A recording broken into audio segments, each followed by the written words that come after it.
Good afternoon. I want to welcome everyone to the first meeting of our Rutherford County Solid Waste Advisory Steering Council, and want to also thank all the participants for being here. For those who are watching, whether you're on City TV 3 or you're watching on Rutherford County Channel 19, I think what Mayor Burgess and I, besides everyone introducing themselves who are on the council, to be able to explain sort of why we're here. And Mayor, I'll turn it over to you to sort of let you start, and then I'll follow up. Okay, thank you, Shane. And again, I'd like to welcome every one of you as well. So it's nice to see a really good group of interested citizens out come here tonight just to see us start off on this journey. A very, very, very important journey. And it might be sort of the first time we've really done this. Every jurisdiction in the county is represented sitting here tonight, which is a wonderful thing. And that just tells you what an important issue we're trying to discuss here. Where are we going in 7 or 8 or 9, 10 years, ever how many years it turns out, before we don't have the ability to continue to deposit our waste in the Middle Point landfills.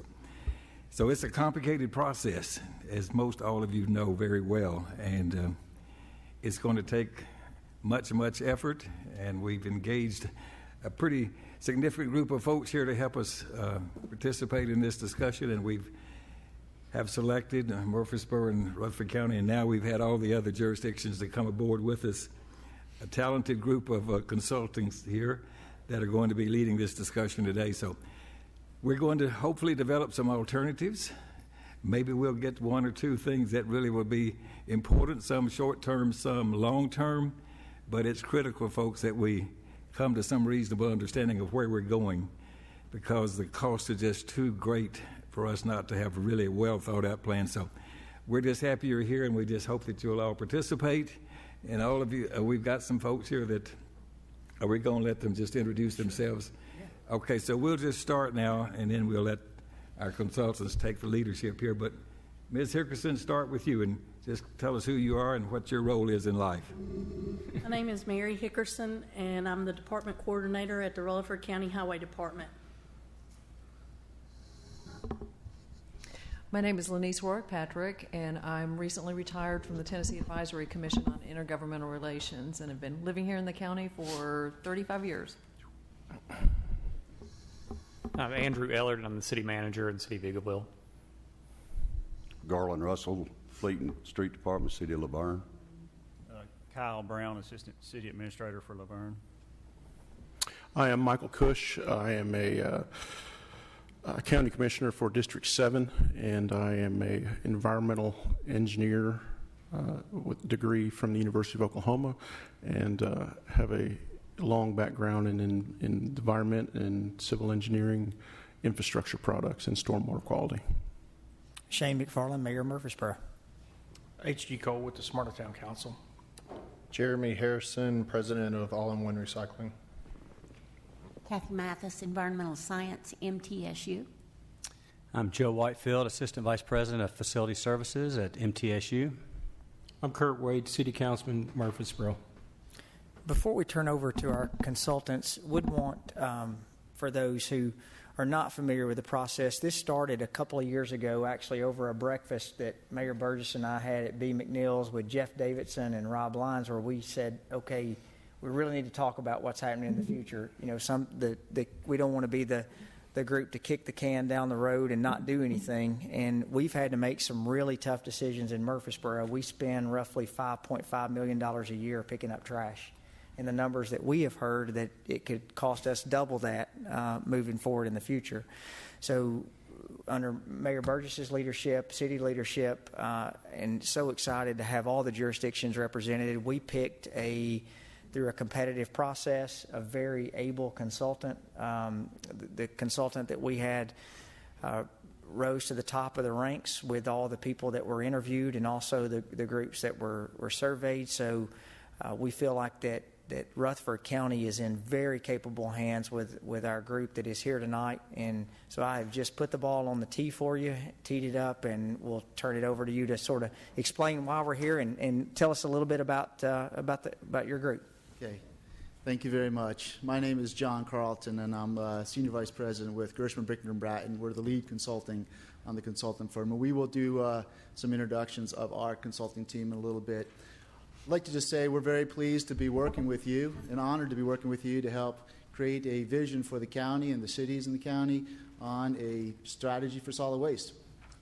You're looking at some challenges going forward that we will talk about, and trying to create a path for a sustainable future, a financially viable future, and one that meets your goals is one we're helping to work with you on to craft and recommend back to the governing bodies.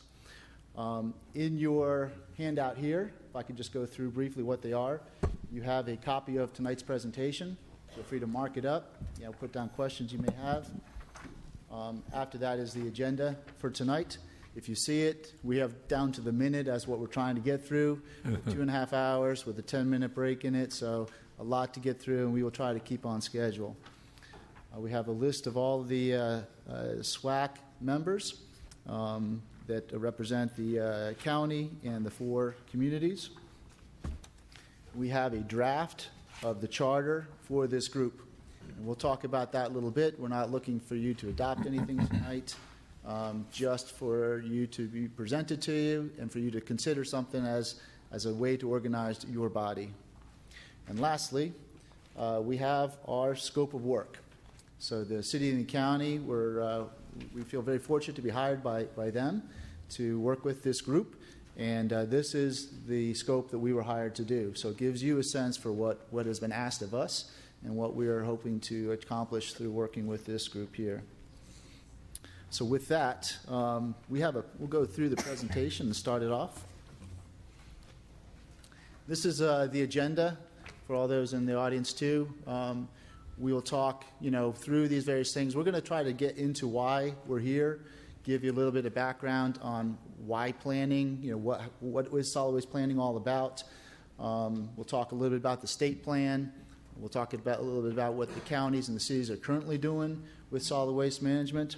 Then we'll take a break, and we will go into some numbers we put together to try to identify your future needs.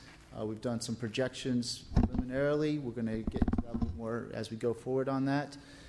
We'll speak briefly about what options are out there right now from both a policy standpoint as well as technology standpoint, and how they relate to each other. We do have a public engagement firm on our team that is going to help to both educate the public as well as inform the public about the process you're going through, and they will speak a little bit about their process. And then we'll talk about how we move forward. Now, we've at least charted out a schedule for how to move this thing forward, and it's up to you, as to whether or not that works for you, but that's something we will discuss. And then we'll open it up to questions, and hopefully we can try to get through as many as we can.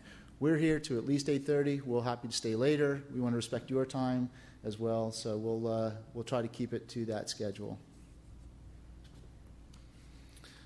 All right, so introductions. I know the county and the city has already done this. I'll turn this over to Harvey Gershman, our president. Thank you, John. Good evening, everyone. First, want to thank Murfreesboro and Rutherford County for selecting our team. We put together a team to meet the requirements of your request for proposal. I'll tell you just a little bit about GBB, and then I'll ask the gentleman from the other 2 firms to come up and say a couple words. I got interested in garbage because of Earth Day 1970. So I've been around a while, kicking garbage cans. And in 1980, with some others, we formed an independent consultancy to help people plan and implement better things with their waste. Most notable in our history is an assignment we're doing in Guam. We were appointed by a federal judge to take over the Guam, U.S. territory of Guam, solid waste system, and we're running actually the system there and making it compliant with laws. So we not only advise, but we also operate garbage systems. About 15 years ago, we were hired by Metro Nashville to help them transform their solid waste situation. Some might remember Nashville Thermal, an aging district energy plant that wasn't working very well, and no recycling going on in Nashville. Well, we help transform their system to one with some pretty good recycling and replace thermal with a very reliable district energy system that's running now. But you can check us out on our website where we work all across the country in helping communities plan and implement better solid waste things. And we look forward to helping you figure out what your future should look like.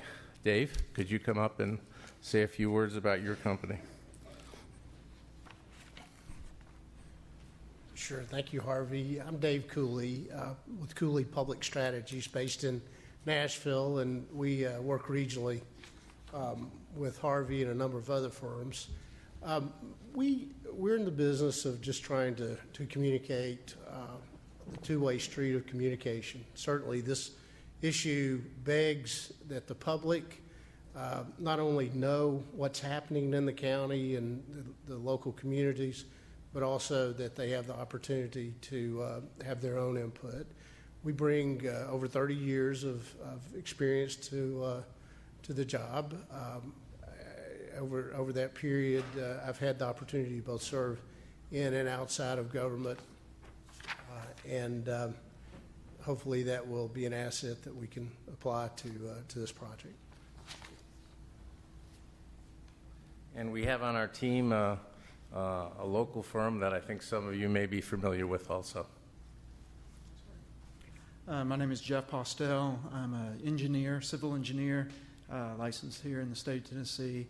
Our company is located in Nashville, so we regularly do work throughout the state, especially in Middle Tennessee. So our purpose on this project is to provide a local level of expertise dealing with the local folks.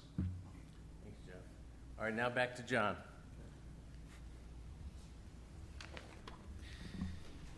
All right. If there are questions, I think we're willing to, entertain them as you have them, as long as we can try to keep on schedule. So please, if there's something that's bothering you or you have a question on, don't hesitate to let us know.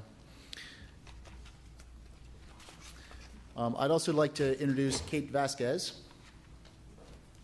Kate is with GBB as well, and she'll be helping me do the presentation. She'll also be helping me to manage the planning process here for this project. So the draft charter. As you probably know, we've been working with we're calling it the working group of folks that represent the city and the county who initially hired us and came up with the understanding of, we really need to get a broader representation across the county to include Eagleville, Laverne, Smyrna, as well as, private sector, education, the different things that we can try to bring a coalition of people together, to bring some good ideas and feedback to the group. And as part of that process, there has a draft of what we're calling a charter for this group. This will give it some organization, give it some guidance as to how you operate, if there's decisions to be made, how they're made, etc. So you have, as before you, a draft of the charter. Again, we're not looking to have you do this. I just wanted to give you some of the highlights of what this is and suggest that if you wanted to entertain a formal way to organize a group, this is one way to do that. A couple things is that, the scope and charge is to advise the local governments on the future of solid waste management. That's pretty much it, is to go through this process with us. At the end of this process, we're going to have, hopefully, a vision and a plan and recommendations. And it's to bring that back to the governing bodies that will consider them, look at the impacts of them, what we're trying to accomplish here, and, be that intermediary with that group. We're 15 members. I think we're close to that. I think we're probably missing one, maybe, at this point, or two. But 15 members, and you have the membership list. As part of this, we are recommending that you have, some appointed leadership in the form of a chair and vice chair. So that would be however you would want to do that. Also, to the extent that you want to have working committees to look at, maybe specialty areas, maybe there's a technology area or a policy area or a service area such as collection. How do you want to get involved? What do you want to influence through the planning process? So those are committees that could be established. You can make them up as to how big or large you want. They can report back. So not everybody needs to get involved in every decision, for example. So those are some ideas. The staff support, the county has graciously offered to provide help through the solid waste department to, if there are questions that need to be researched, in addition to what we are offering as the consultants through our scope of work. And lastly, there's going to be a need to get together from time to time, whether it be on the phone, through conference calls, through workshops, special meetings, whatever they are. We have put forth, as you'll see in our scope, 3 workshops. This is the first of those 3. Progressively, we're going to try to get through a vision process, a way to create a vision, try to answer questions, come up with what you want to see as the future of solid waste. So by the end of that 3rd workshop, you feel you have recommendations. And then from there, the idea is to maybe try to float those ideas to the public to see how they feel about it, and then bring it back to your governing bodies. So that is the proposed bylaws, if you will, of the SWAC. And unless there's any questions, we'll just let that stay for now. John, I've read this document, and most of us have, I'm sure, but is this something that you normally do with this kind of process? And we've got all the jurisdictions here now engaged, but really this group here doesn't have any authority to make real decisions on what we're going to do. But as I read what you're saying here, it's largely to give some direction and at some point provide some recommendations to each of us, which hopefully might at some point down the road lead to some sort of interlocal agreements of some sort of one another. Is it much beyond that as far as, because we're not going to have any real power or authority to spend money or do otherwise, just simply make recommendations that would be, hopefully, we would have some consensus on from all our jurisdictions because we're all sitting here already. Well, what you just said is hopefully have consensus on, and hopefully that's the case. I think with any group, you may have different opinions, you may have different ideas on how to move forward, and I think this is to give some direction as a body to making a group decision. So the Solid Waste Advisory Council recommends this. If you want that, that's up to you as to whether or not you want that type of way. It's we've worked with other solid waste advisory councils across the country. Most of them are organized. Most of them have a standing role throughout they're almost established through law, either county law, state law, and they have a purpose of advising the local governments, usually on a county basis or state basis for solid waste planning. So it's up to you. We just thought that to the extent that you are a body that's going to need to have deliberation, to have some type of advice that comes out, what that voice is. If everyone is in agreement, then that's great. But if not, what that process is going forward.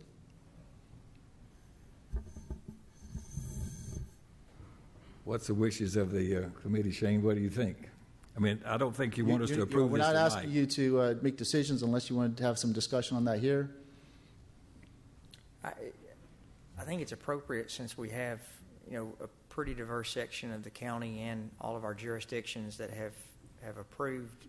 I would hope that the legislative bodies, that all of us are taking the time and going through this process. I would think that our legislative body, with having a council member and the mayor on here, I think that they would extremely they would want to hear what the group has to say. So I'm fine either way. I don't think we have to vote on bylaws tonight if we want to chew on that till the next meeting. But right, these are just if you wanted to consider such, they're a draft for you to consider, and as a group you can make a decision whether or not you want them or not. Any of the other members of this group, if you have any strong feelings about this or questions? Okay, thank you. Okay. So why are we here? Well, one reason that we're here is that solid waste has not disappeared. Earth Day happened in 1970, and I think we've been trying to find ways to reduce, reuse, and recycle waste ever since. and our waste still continues to grow. In addition, Murfreesboro and Rutherford County are very fast-growing regions. You are the fastest, I think, proposed growing region in the state, one of the largest from a population standpoint. And we are seeing that there is a tremendous growth of people, and with people and businesses come waste. So looking at this, you're at about 300,000 people in the county right now. The forecasts over the next 15 years, 20 years are to be at, I think, 420,000 people. So there's a lot of growth in this county. It's about, I think, 2.3% per year, compounded growth. And again, when you look at what the state looks at all the different counties, the growth curve of Rutherford County is the steepest. And with that, it's going to come challenges. Your growth in solid waste has outpaced your growth in population, and that could be expansion of business, it could be the economy, it could be a variety of things that influence solid waste. But you have growing waste, and you're going to need a way to deal with it. Additionally, and probably most importantly as to why we got brought in, is that your landfill that you are relying on, both as the county and as the regional landfill, is expected to run out of capacity in the next 8 years. If not before, maybe after. It all depends on how things work with that landfill. The county has a Class 3-4 landfill right next to the Middle Point landfill. That is, it serves the county's construction, demolition, things of that nature, inert materials, basically. But that landfill has about capacity for about only 4 years. But the bigger issue is that the county has been using the Middle Point landfill, in the county. It's operated by a number of people, but Republic Services is what we're referring to, Allied. They've gone through different name changes over the years. And with that facility reaching capacity, there's going to be impacts to the county and the city. And we'll go through them, but most importantly, the county and the city have what's called host community agreements. So when a landfill or any type of solid waste facility sites in a community, oftentimes as a good neighbor policy, and because to mitigate the impacts, if you will, or to compensate for the impacts of the facility, there's an agreement in place. And this agreement provides very beneficial financial responses to both the city and the county. And when that landfill closes, those benefits stop. So just to give you a sense of what these agreements provide, first of all, for all the county waste, which is about 38,000 tons a year that comes through the recycle centers, that waste gets disposed of at no cost to the county. In addition, the city, which generates around 42,000 tons a year, can deliver its waste to the landfill at no cost to the city. The county receives a benefit, a financial benefit of $1.20 for every ton of out-of-county waste that comes to the landfill, and right now that is about 650,000 tons a year, and that goes right to the county general fund. And there's other benefits too. Republic provides hauling services for several city dumpsters at no cost.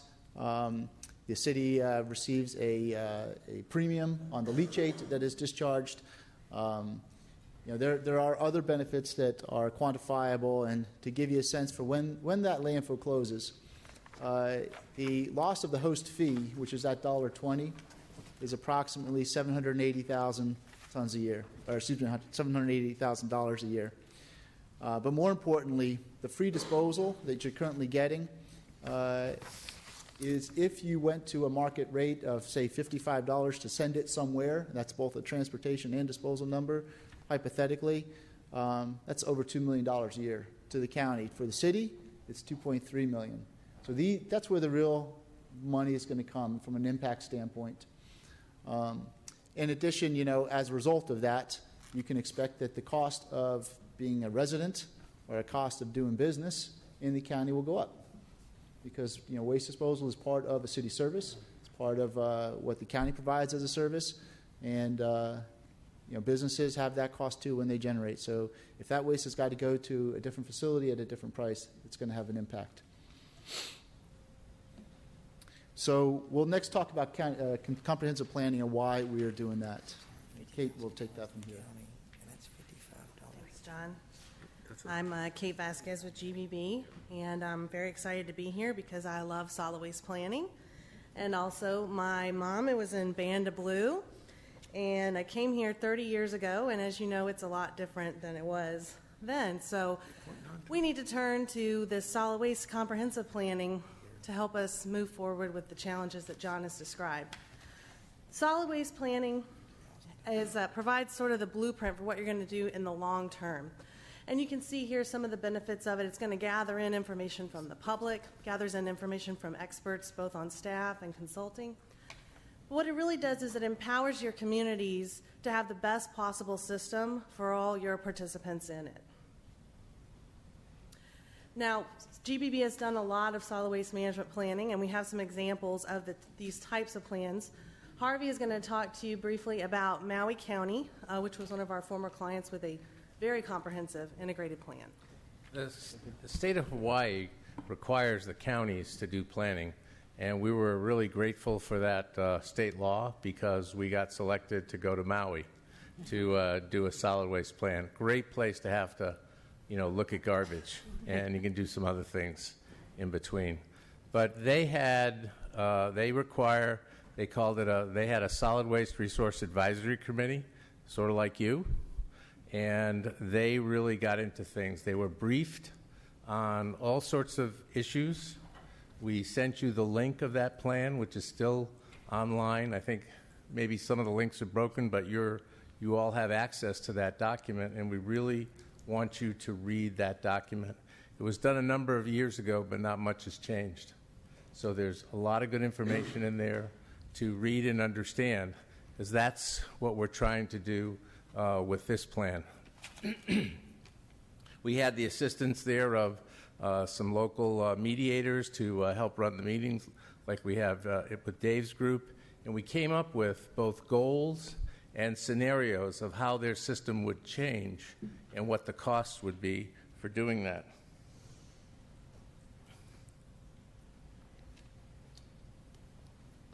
Where's the... okay. Thanks. This is a picture of the cover of the plan. This plan was basically, the plan represents the recommendations from that committee. We were the scribe of writing it, but by providing all that background information, taking them on a tour of facilities, mainly on the West Coast, to see some good examples of solid waste management practices, help them understand garbage. They really went through a learning process. And the results of that plan were presented to the county council at 2 long briefings, and they accepted the plan, and it went to the state, and they accepted the plan. So this plan was approved by the standing council at the time and the state at the time.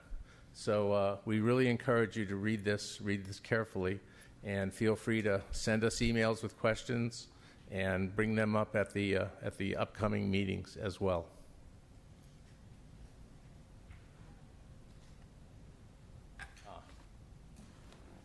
Here's a little more about it. I've kind of said all this, so we're good. I'm going backwards. Oh. All right, sorry about that. There you go. Okay, so we have here on your next slide, slide 16, it's the objectives, examples of the type of solid waste planning objectives, and these are from the TDAC plan that's current for the state of Tennessee. The plan states 9 objectives, but then you have sort of the implied objective and intention of a plan, which is to implement all the strategies that are listed in it. Without an implementation approach, you've got some good ideas, but you're also going to need how you're going to do it, who's going to do it, how you're going to pay for it. Here's an example of in detail how the goals look.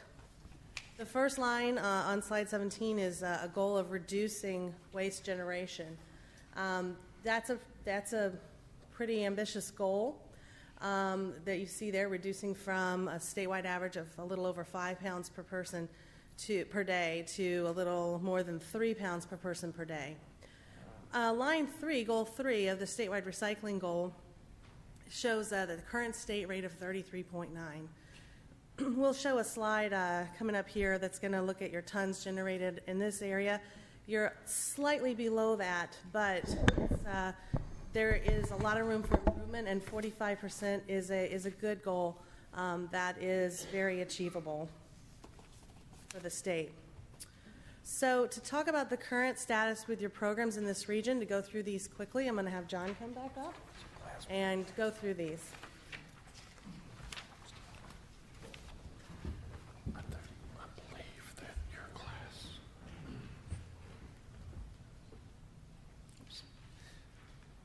All right. Can I ask a question quickly here? Of course. The difference in Class 1 and Class 3 and Class 4 garbage? Class 1 is garbage. Municipal solid waste, it's putrescible waste. It's waste that when it degrades requires more protection than something that's a little bit more inert, like demolition debris or construction debris. Class 3, 4 is that type of material. That also includes tires, shredded tires, things of that nature. But think of it as, a higher level of protection is needed for Class 1. Class 3, 4 is a lower level of protection needed from the standard of environmental protection. If one understands, Class 2 is like industrial landfills, but those are not really of issue here in the county. Thank you. The county has a Class 3, 4 landfill. Middle Point is a Class 1 landfill. Sums it up. Class 1 can accept 3 or 4 materials, but Class 3, 4 landfills cannot accept Class 1 materials. Does that make sense? Yes, sir. Okay. And I believe, John, back to the young lady, did you say 45% is pretty easily achievable? Yes, on recycling? Yes, sir. I think a third or more is doable, especially if you're also including garbage. And I just wanted to, I believe we're under 20% in Rutherford County now, or maybe this is the whole state. Do you have any numbers on that?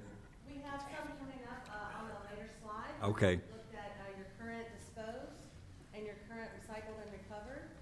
We're calculating you just a hair below 30%. So that's good. It's a little bit below the national average also, but it's definitely a strong foundation on which to build. Okay, thank you. The county and the communities in the county have been providing solid waste services to their residents and businesses for years. This is the current services that are provided, and we'll go into a little bit more detail on this. And this gives you a sense for both population as well as growth. And as you can see, there is fairly significant growth, especially in the city, in the town of Smyrna. The level of service depends. I think, for example, in city of Murfreesboro, there's a much higher level of service than some of the other communities. The county does provide, obviously, the landfill and the recycle centers, but does not provide collection services per se. So just going through individually. There we go. Oops. There we go. All right. So you have 14 recycling centers. For solid waste and recycling in one, it's only for recycling. So the solid waste and centers can handle, household debris, things of that nature. Anyone can drop off things at those centers, as well as provide for recycling. And they, the names used to be convenience centers. They changed the name to recycling centers, so it emphasizes the word recycling and and puts the right emphasis on what we're trying to achieve here. There is curbside collection of solid waste. It's done by private haulers like All in One. And it's on an individual subscription basis, meaning that you got to call up the supplier, whether it's your local hauler, and ask for service.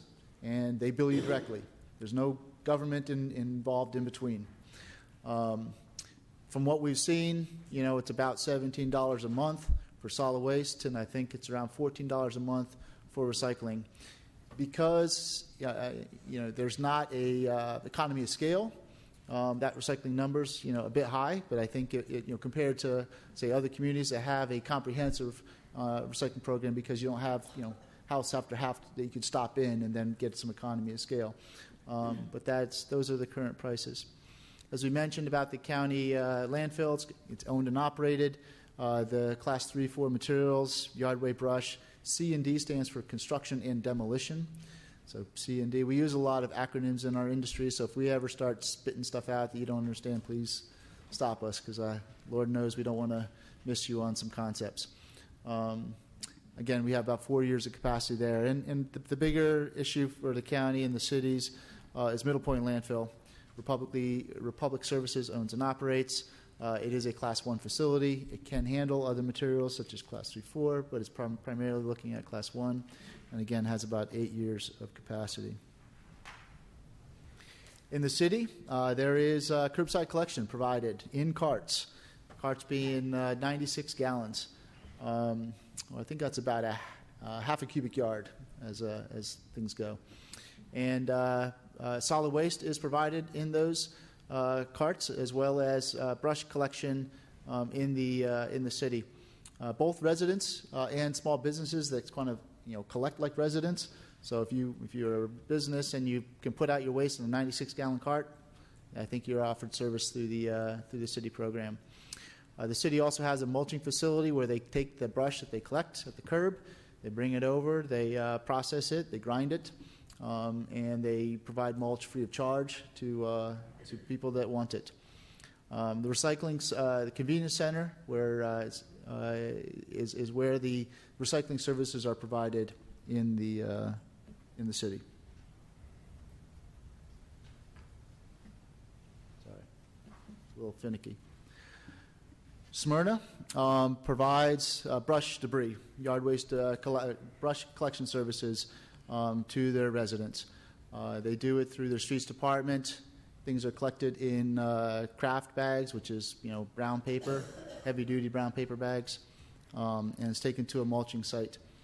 From the standpoint of solid waste and recycling services, residents are either encouraged to sign up through a private hauler, individual subscription, or to use the county's recycling centers that are available to the county and city residents. Laverne similarly provides brush collection services, directs people to the county recycling centers, as well as provides individual subscription to haulers. And pretty much the same with Eagleville, except they don't provide brush collection services.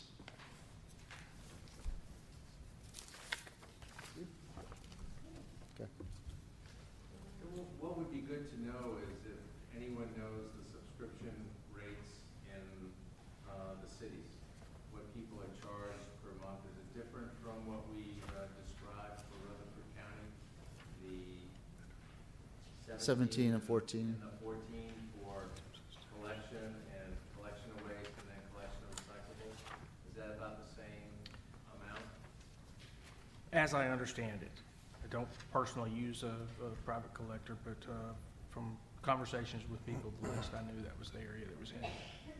So that'd be a total, if one wanted to do both, that'd be $31 per month per household. That sound about right? People usually pay in quarters, so just multiply it by 3. Well, I would assume the city probably has their number since they collect. City of Murfreesboro has They should have their number of what it costs them to collect each individual. We have that information, and that'll be shared in a future meeting.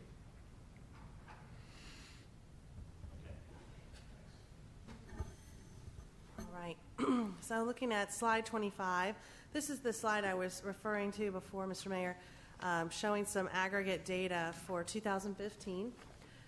The yellow, the top line there, you've got some disposal figures of 3.228 to 3.3 million tons. That's for the region. And about 6 pounds per person per day disposed. So this I did want to step back. That is a correction of, this is for the region, the average recycling rate that I was mentioning that was a little bit below 30. Recycling is almost 1 million tons, and Then we've also got some digestion and composting of organic material, which includes some food waste, a lot of yard waste, and some biosolids. That's the byproduct from wastewater treatment, and some other processes. And when you put the recycling plus the red plus the green over everything disposed, that's where you get about 29.3% for the region. So that's all of you guys together plus some other neighbors on average. This is getting sourced from the reports that are turned into the state, as you can see there at the bottom. All right, so here is a map of the state, as we know, and we wanted to pull this up because it's, again, this is reflecting what tons of landfill disposal. The more intense the color, the more tons out of that county. It is broken up by the counties. And, of course, we can clearly identify the 3 large cities plus our other growing cities. What I really want to point out here is it's not only the counties where the cities, with the big cities where we see the intense color. You see regions expanding and growing, a corridor going up from Chattanooga, expanding region around Nashville. This reflects the increase and the growth of the waste, as we've talked about population growth bringing waste generation growth. I want to ask Harvey to come up and talk a little bit with his extensive experience here in Middle Tennessee.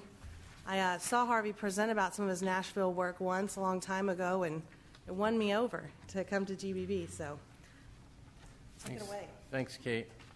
All right, so see the bottom button, right? Yes. Whoops, not the brake. Here we go. All right. So right now, Metro Nashville government has a request for proposal to do an update to their solid waste plan. They're about to start a similar process to figure out where they should take their existing system, which has recycling, let's say, about 30% or so, and figure out what to do to get as close to zero waste as possible to go along with, to meet the state plan, material management plan requirements. So they're on a similar path, and they're concerned, their waste is, most of the waste from Nashville, Davidson County is coming to the Middle Point landfill. There is a pretty innovative facility that got built close to here in Lebanon, a gasification project that takes 64 tons per day of wood chips and sewage sludge to make energy. So that's a project that is pretty interesting to see. It doesn't take municipal solid waste currently, and may look to in the future. But it also takes about 10% tires, right? That's right. Some tires as well. I think they have to be shredded. They do. Now, just for those that go back in time like myself, you may remember the Nashville Thermal Facility, which was a 1,000 ton per day facility, a facility that took unprocessed solid waste and turned it into steam and chilled water, and heated and cooled, not as reliably as people in the buildings would have liked, but heated and cooled about 36 buildings in 1999 when we were asked to look at the system because it was getting too expensive to run as well as unreliable. And the new mayor there, Mayor Purcell, wanted to also think more about recycling. And that facility actually had a big fire in 2001 and had to close early while we were building the new district energy facility. Fortunately, we were able to keep things going, but that was a very, very innovative facility that lasted almost 30 years, providing energy services. And facilities like that are running in other cities, Baltimore, Minneapolis, Indianapolis, Detroit, where they're providing ongoing district energy and power production services using garbage as a fuel. In Gallatin, there was a facility there, and I don't know the current status today, but it was a 200-ton per day municipal waste energy facility making steam for industries. And it closed for MSW in 2005 because it couldn't afford to add the necessary equipment to meet the new Clean Air Act amendment requirements. It couldn't afford, they decided they didn't want to pay the extra cost for that. They converted the facility to fire wood and tires, shredded tires, and I just hadn't been able to find if it's still working on that currently. But those were two very innovative projects in Tennessee that we remember converting waste to an energy product. The output of these plants is a residue, an inert residue that does require disposal in a Class 1 kind of landfill. And at other waste energy plants in the country, there are roughly 77 of them still operating in the United States. They're implementing processes to take the metals out of the ash better, as well as use the ash as an aggregate because it's inert. Okay.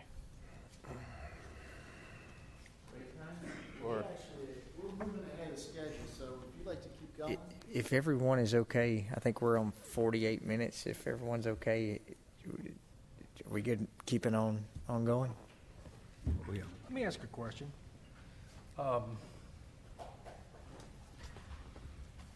Looking at this where it says Metro Nashville is requesting RFPs for a solid waste master plan, which in essence that's what we're doing here, correct? And why? And then also acknowledging that I see the footnote on this page here where it talks about the Metro Davidson County's current contract with Republic Services Middle Point Landfill prevents it from entering into a new post-collection waste diversion methods until that contract ends.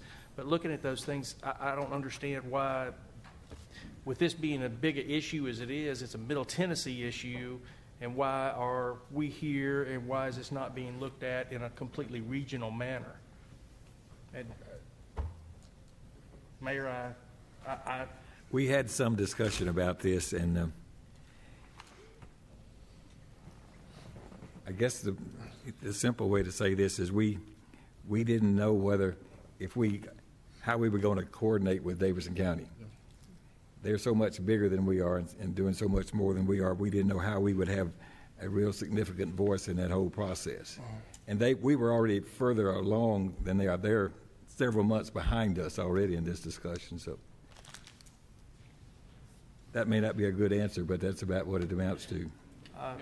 The complexity of making this work together, and maybe Harvey and them can help us a little bit more. I'll just add that Metro was on a track to do the planning before this activity track came out.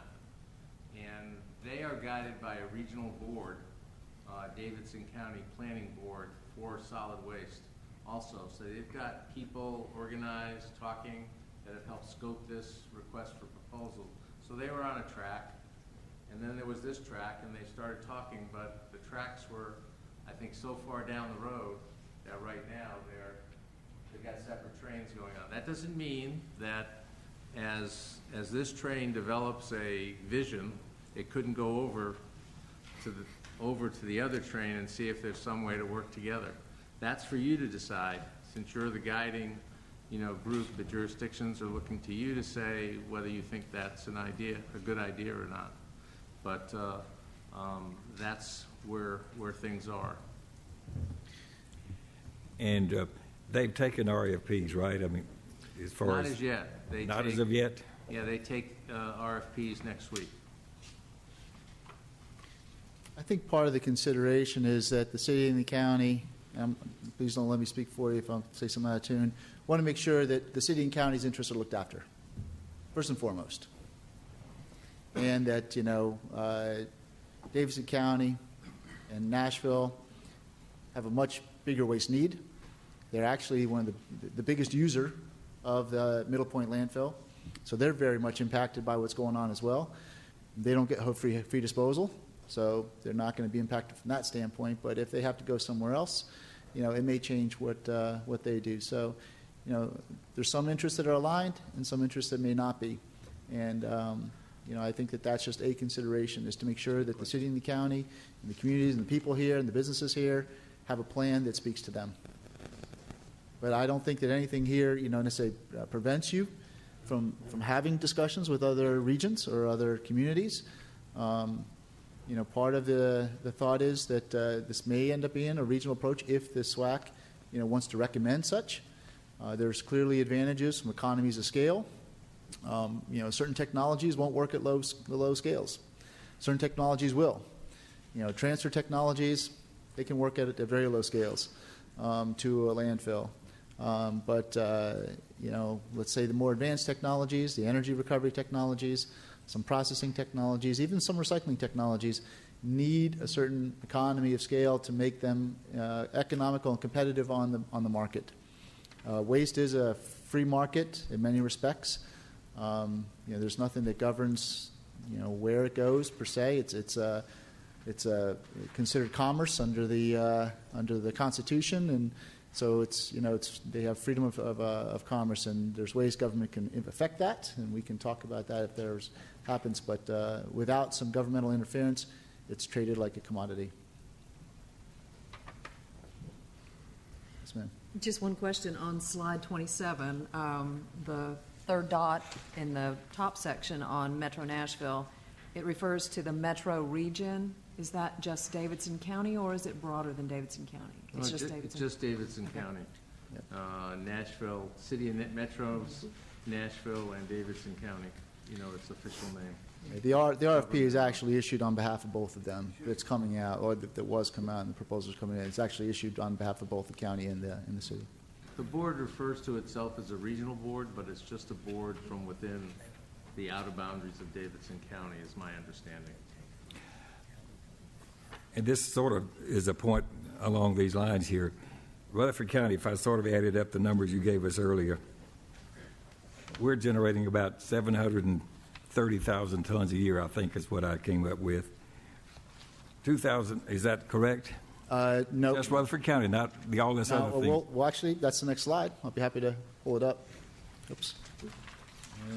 Okay, look on slide number roughly 10. Between Murfreesboro and the city, we're generating 80,000.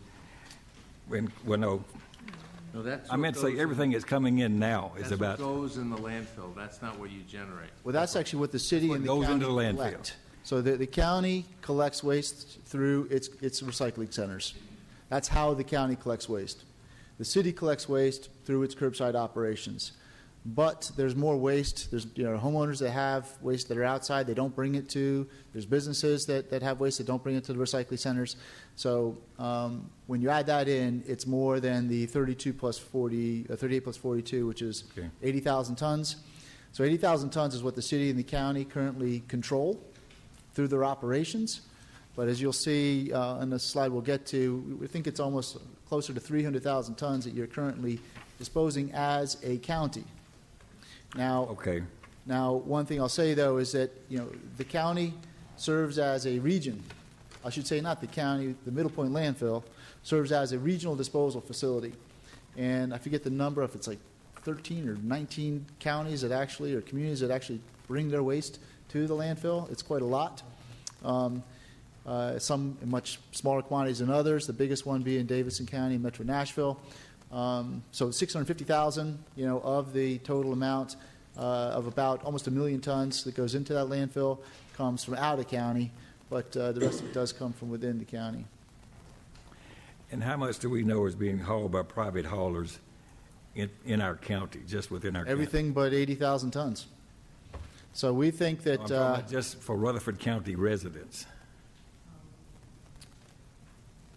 Say the question again, I'm sorry. Okay. Murfreesboro and Rutherford County, 80,000 tons per year. Right. That's how much we know we're taking from our recycling centers and how much they're picking up trash-wise, right? Correct. Yep. There's 650,000 more tons coming from somewhere else. The other 19 counties... Actually, it's more than that. That's just coming from out of county. That 690,000 tons is out of county. Okay. That's from all the other counties that surround Rutherford County. I understand We that's think out that of there's county. 300,000 tons of waste going into the middle, that are just disposed of in the county, or I should say generated within Rutherford County. So of that, 80,000 comes from what you control through your operations. A little over 200,000 is stuff that's outside your control. That's what I was getting at. It's a little bit more than 200,000 more that's being hauled by private haulers, basically. That's correct. Within the county. You don't control that. Now, when we talk about options, do you want to control that? Those are options that the county can do. There are other counties, and we'll show some examples of other counties who have, for example, decided to, on their unincorporated areas, to manage that waste. And these are policy decisions that are yours to make. You can either percentage-wise, the collective municipalities in unincorporated area of the county or the county, we're 20% of the amount that's brought into Middle Point. If you figure that's about I think it's less than that. Well, I'm saying if you figure the portion that we have control of and the portion that we don't have control of, right? Is that so? Let's say you've got control of a little less than 10%, and about say close to 25-30% is outside of your control that comes from the county into the landfill. Roughly, these are rough numbers. Okay. The point I was going to make a little bit there, 300,000 tons from within the counties, from That's various correct. sources, controlled Yes, and that's uncontrolled, 1,000 tons a day. And Lebanon has a pilot project for up to 64 tons a day. So we're looking at, is that about right? That's right. So whatever we're talking about here is going to take something much, much bigger, almost 20 times bigger than what they've got just to take care of the internal stuff here. Well, it depends on, again, what you want to take care of. That's right. If you want to take care of what you're currently managing, you're managing 80,000 tons a year. If you want to take care of what the county generates, you're talking 300,000 tons a year. From some economies of scale, that's even on the smaller side. Let's say we talk about waste energy, which we don't, we're not saying that that's a positive or not. I know that that's something that's a potential option. That would be on the smaller side of a waste energy facility. So even then, you may be looking at more of a regional approach to make that economy of scale work. Okay, so, and you guys are familiar with what's happening in West Palm, but what I was getting at a little bit here is this. If we include all these other counties, including Davidson County, you can see how many more it's going to make us even 10 times bigger than what we are, just from within. Right.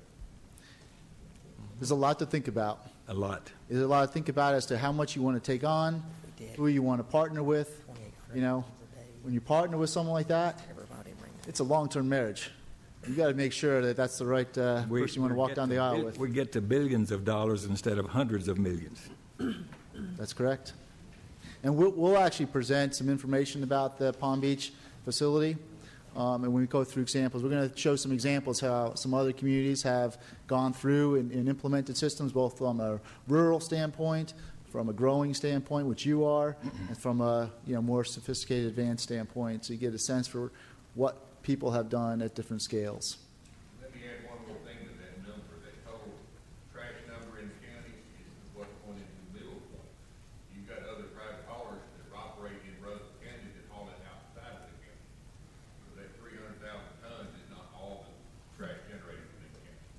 That's just what went to. We all project what would be done 8 years from now. We're looking at the population increase. Let's bring up the slide so everyone can see it here. Here's part of the projection here. Now, we've done this for a 20-year period, roughly. And so 10 years down the road, we're looking at from 300 to 375,000. 20 years down the road, we're up to almost 500,000 tons, in the county. This is county-generated solid waste. And now, you're right, Max, right, that we're going on what's reported. And a lot of, some of the things we may want to talk about from a policy standpoint is reporting and how you get information and make this data-driven decisions. Right now, we're relying on the state from a reporting standpoint to give the county information as to what kind of waste is generated in the county. But looking at some of the growth rates that we have seen, I think we were looking at about 2.3% increases in population growth, looking at about a fairly consistent amount from a per capita standpoint. This is the growth curve you're looking at over the next 20 years. This doesn't take into account the waste reduction generation rates the state has put out as goals. This is current. That's right. Current. This assumes is very important to remember. Right. This is current. We're I guess not bullish on seeing the waste stream generation rate go down like the state's projecting. That's very, very big reductions. From a historical standpoint, to give you a sense, in this country, from like 1960 to 1990, there was a huge uptick in growth on a per-person basis in this country on waste. Grew up to around 4 pounds per person per day, roughly. Do you know what the number is offhand? 4.4, almost 5. From 1990, when a lot of people had implemented education programs, recycling programs, composting programs, programs to do that, it leveled off the amount that the people generated.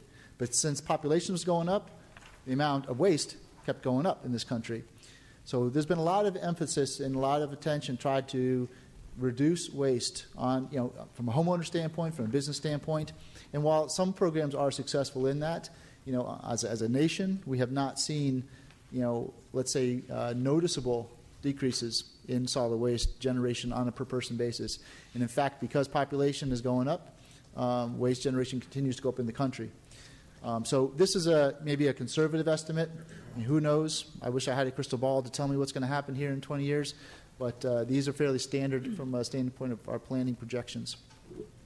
And, true that we'll talk about priorities and policies that talk about waste reduction and reuse as a top priority. But from the standpoint of planning for your future, if history repeats itself, those efforts will stem the tide of growth. They may not necessarily result in a significant waste stream where you don't have to provide for the disposal. So, any questions on this graph? I mean, this sort of provides some ideas on where we're looking at. Yes. Just a follow-up question, if I may. Cause we're looking at these rates, and obviously we've got the issue with an absolute capacity issue. We're looking at 8 years out, 4 years out, that type of thing. So we have an absolute capacity number that for the county and city would turn us into from a net importer with the host benefits to a net exporter. And you had a slide earlier that was looking at $55, roughly $55 a ton, and you said it was a market. Where did you envision the destination would be? What is the market in the region if we become a net exporter? Landfills or regional landfills around the area are your markets. I think we did a map that showed the landfills within 100 miles that have capacity, and we'll show that at another time when we really get into capacities, looking at different options. If you want to look at transfer and disposal outside the county, we can show you where they are, how much capacity is left on them. We know generally what rates they are, how much it's going to cost you to get it there. You have to put it in a bigger truck to get it there. So that's part of a system that is, we'll call it a transfer and disposal out of county system, which is on the simpler side, can be done at a scale of 80,000 tons a day or a year. So those are some options that we can look at, but that's just looking at the region in general. Okay. All I right. just had a comment about population. I just happened to be looking at the latest estimates from the Center for Business and Economic Research at UT for 2035. They actually have a figure that's almost 20,000 higher than the figure we have on this chart. Okay. And historically, every time they revise their projections, the projection for Rutherford County is higher than it was the last time. Right. So that is actually up from the one that they had projected for. An example, the first projection that they did for 2020, for instance, for Rutherford County was 264,000, and the current projection for 2050 2020 is $350,000. Wow. Yeah. Well, clearly we can work with you all to refine some of these numbers. This was just a first glance to give you a sense of the scale of the issue we're looking at. But, I mean, yeah, you're a very fast-growing county. Who knows how fast you will grow? The projections are you're going to be the fastest-growing county in Tennessee. And, you know, again, if we can nail it in terms of predicting how much growth it will be, that'll be it. But we do want to come together and get consensus on what we're thinking about from a growth perspective. All right, so the next slide I'm going to show you is just, you know, what is garbage? What is MSW? And by the way, I know we threw some acronyms out at you that we didn't explain. So MSW was one acronym that was out there. That's Municipal Solid Waste. It's a common phrase we use for household garbage. It usually extends to you know, small business garbage, commercial waste as well. Fits into municipal solid waste. It's putrescible, means it'll decompose. And WTE is waste to energy. Again, another acronym. We use that to define facilities that typically create energy from waste, oftentimes through combustion. All right, so waste has changed over the last 20 years. This was in the 2015 plan from TDEC, and this was done on a study that was done in 2008. So things have changed a little bit since then. But these numbers are roughly even. The biggest waste stream percentage, as you can see in this, from a big major category, is paper. It used to be more. We used to have more newspaper. We are gone to, obviously, less newspaper. But we live in the era of Amazon Prime. So boxes, cardboard boxes, we call it corrugated, have actually continued to remain very strong. And actually the markets for that is recyclable commodity very strong, but that paper quantity has not decreased out there. And in paper, whether it be waste cartons from cereal boxes or detergent boxes, things of that nature, all of that fall into the category of paper. The second largest component out there is organics. And organics typically comprise food waste and yard waste. Those are the two major components of organics. Both of those, especially food waste, has risen over the last 20 years in terms of its percentage in the waste stream. There's been a lot of talk to reduce waste, reduce food losses, but we do consume a lot of food materials, whether it be, and this includes commercial waste, supermarkets that get rid of waste as well. But residents throw out a lot of waste, a lot of food waste. And yard waste is, brush, leaves, grass clippings, etc., that are collected. And so this is, that comprises a significant percent, and that percentage continues to be high. It's often targeted. One of the big, components that are targeted for diversion, and we will be happy to explore diversion opportunities for food waste and or other organics. And besides that, plastics are a big component and a growing component of solid waste. And plastics is not just plastics. There's all kinds of plastics. There's number ones, there's up through sevens, and then there's composites, and who knows? There's different things. There's molded plastics and injected plastics and film plastics. So we've become a plastics society. Some of that is recoverable. If you call HDPE, which is high-density polyethylene, and PET, polyethylene terephthalate, that's your milk jugs and your soda bottles. That's your standards, your detergent bottles. But we've gone to looking at trying to collect other things, such as rigid plastics, whether they be lawn chairs or some toys, things of that nature that may have a market. And some of those markets are not as good from an economic standpoint as your regular plastics, but plastics is a growing commodity in the waste stream. Is this you or is this me still? All right. Okay. So John was talking about things that have changed in the waste stream, and when you talk about these things, it's sort of an aha moment, or of course it is moment, but there are products in the waste stream that didn't exist 10 years ago, and there are products that were in the waste stream that we counted on for recycling, for example, that aren't really there anymore. John talked about paper. Paper used to be the bread and butter of recycling, but it's shrinking all the time and transforming and changing all the time. The rise of electronic devices to replace many of those things is a key component of that. And also, an electronic device is an example of a thing that is highly recoverable if you can get all the pieces and parts of it separated from one another. We've also got increasing different kinds of shapes and types of plastic in our waste stream that we didn't have before, or in different shapes and sizes than we didn't have before. And the machinery that recovers those things looks for a shape and size. So it's having to adapt constantly to identify those materials. When someone says, is this recyclable? The answer is probably but. Probably but. Can you recover it? And organic waste is an increasing source of concern among residents and businesses and governments and communities. It is highly, highly recoverable. It is highly, highly preventable. Our attitudes and our approaches towards food that we generate as waste and food that we need to recover and process are evolving and changing. And there are a lot of technologies and options to consider about that. And I talked a little bit about how paper has decreased, also decreasing glass containers. They used to be very common for many types of products.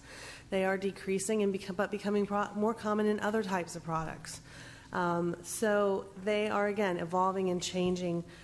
Glass is something people really want to recycle from a customer-facing standpoint, but it can be very difficult to market. So these are the type of things that we'll be talking about and looking at as we work on your plan for the future. Future services, speaking of, they need to be matched to what we can know has changed from your last go-round and what we can predict and project for the future go-round. We know that we're going to need, I talked about evolving and changing solutions for recovering materials from the waste stream. Do we need to keep just recovering them source separated by the customer, or do you need to pursue some different options? For example, you see in the blue box, mixed waste processing. That's the idea of recovering more or additional materials from what's garbage or would have gone to your landfill. Well, now your landfill isn't so close. So maybe you need to be squeezing some more value out of that material before it goes to its ultimate destination. Some of these technologies are on the cutting edge. Some of them are well known and widely used. Harvey talked about the waste energy plants. When we were talking about your regional market, by the way, you're on the edge of hauling distance to Huntsville, where there's a large waste energy plant. So your options are varied in this region, and we have a lot to consider and think about what's going to be best for all your residents.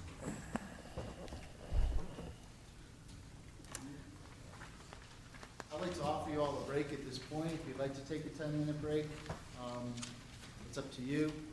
We'll be going for another hour and 15 minutes. So, okay. What's your pleasure? Perfect. All right. And I understand that there are refreshments in the refrigerators on the side. Drinks if you're interested. I'll start. So We'll start again at 7:25.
We're a little ahead of schedule, so that allows a little more time at the end if we want to have more discussion. So just let you know where we're at. So we're moving along fine.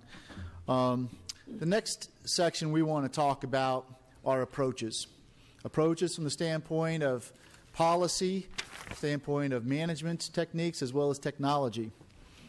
And we sort of wanted to start with, for those unfamiliar with, we'll call it the waste management hierarchy.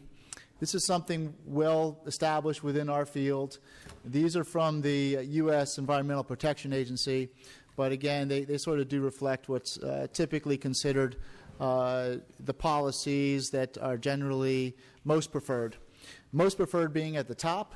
So these used to be a normal pyramid, and then they realized that at the top it didn't show the magnitude of what that policy consideration should be.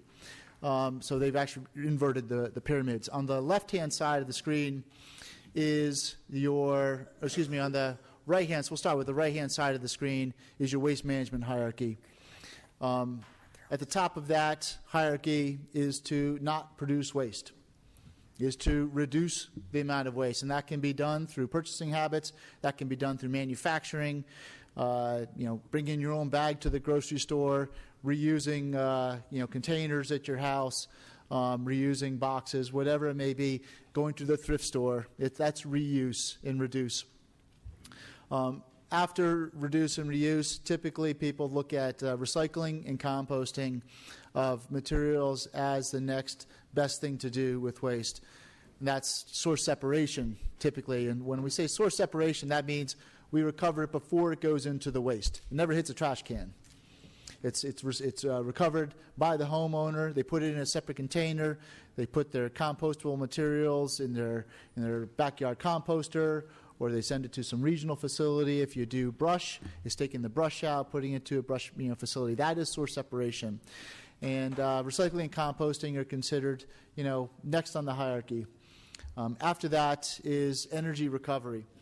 And energy recovery is often associated with things like technology, such as waste energy, mass burn waste energy, pyrolysis, gasification, refuse-derived fuel. There's a lot of different things that can be done to look at energy recovery from waste. Even landfill gas to energy is somewhat considered, but at the bottom of this is treatment and disposal. Under no scenario do we see will you be landfill free. You will hear people talk about zero waste. We think that's a fine concept. That's the ideal. If we can get to zero waste. Many people talk about zero waste to landfill as a concept. So trying to get everything above the bottom little triangle and trying to get as much as you can into those buckets. And you'll see, there's examples in Europe where they can get very close. 90% maybe, 75%. But you'll never get 100%. It's just we have too many materials in our waste stream that cannot be either recycled, reused, reduced, composted. And so I think we want to just caution. We think it's important to realize that as we look at policies, this is generally a sign of most preferred to least preferred, and a way that we would at least put out there for discussion as a standpoint view. With all of the emphasis, as we mentioned before, in the waste stream, the food waste is still actually a growing piece of the waste stream. The EPA recently came out with their food waste hierarchy. So the top one is to stop wasting food. Stop throwing away. Don't buy more than you need. Eat your leftovers. Make some creative soups. Then after that is to feed people. So food sharing, food banks, things of that nature that can use, restaurants that donate their food, things of that nature. After that is feeding animals, et cetera, down to, again, disposing of food.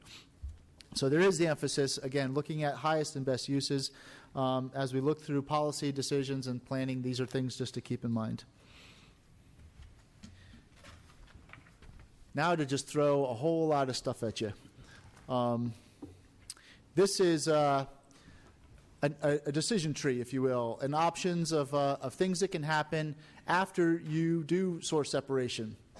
And we like to do, in our world, we look at a lot of flow diagrams. We like to see how materials and energy and money flows throughout systems. So at the top, you have the inputs to that. So you actually have three on the left-hand side. MSW, as we mentioned before, municipal solid waste, organics, which is in food waste and yard waste. And then down below, we actually break out food scraps as a separate material. And this shows you all the different things you can do to it. The MSW can go to a processing facility where you get recyclables. You can actually screen out organics. You can create energy. You can these are post recycling. So we don't want to assume that there's not recycling in here. This is after recycling and composting. Try to deal with the rest of this. And on the right-hand side, gets you to what these things create. From a waste energy facility, you create, if there are boilers involved, you create steam. You create electricity. If there are, turbines that take that steam and run, you'll create electricity. The RDF, the refuse-derived fuel, or process, we use that term, refuse-derived fuel. It's fuel created from refuse-derived. That can be used as a fuel for a variety of facilities. In here that's not listed, but should be, is cement kilns. They currently use a lot of different fuel sources, including tires, in their processes. There is waste that can be used for that, as well as dedicated combustion units that can make that happen. On the food side, recycling food scraps can be combined with other things. They can be combined at your wastewater treatment plants to create put into digesters, which use anaerobic bacteria to create biogas and break down the organics. That can create compost in the end, soil amendments, as well as gas. But as you see, all of these things will have those gray boxes, residue and landfill. So we want to just say that there's no scenario that we're going to present to you that we try to, as Harvey likes to say it, we try to tell it like it is. You'll hear us talk straight. These are what we think can be realistically done.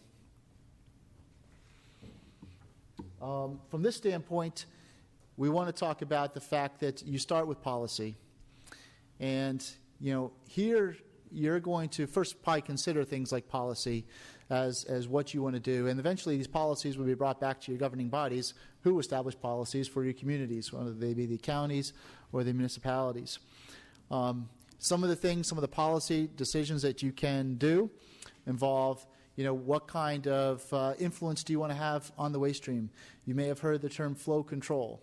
When I mentioned to you that you have 300,000 tons, you're controlling 80 right now, flow control could give you the ability to take that 300 and manage it.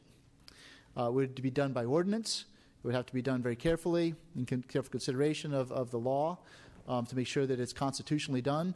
But the recent Supreme Court decisions have said that if you are a publicly owned facility, you can direct waste to your facility.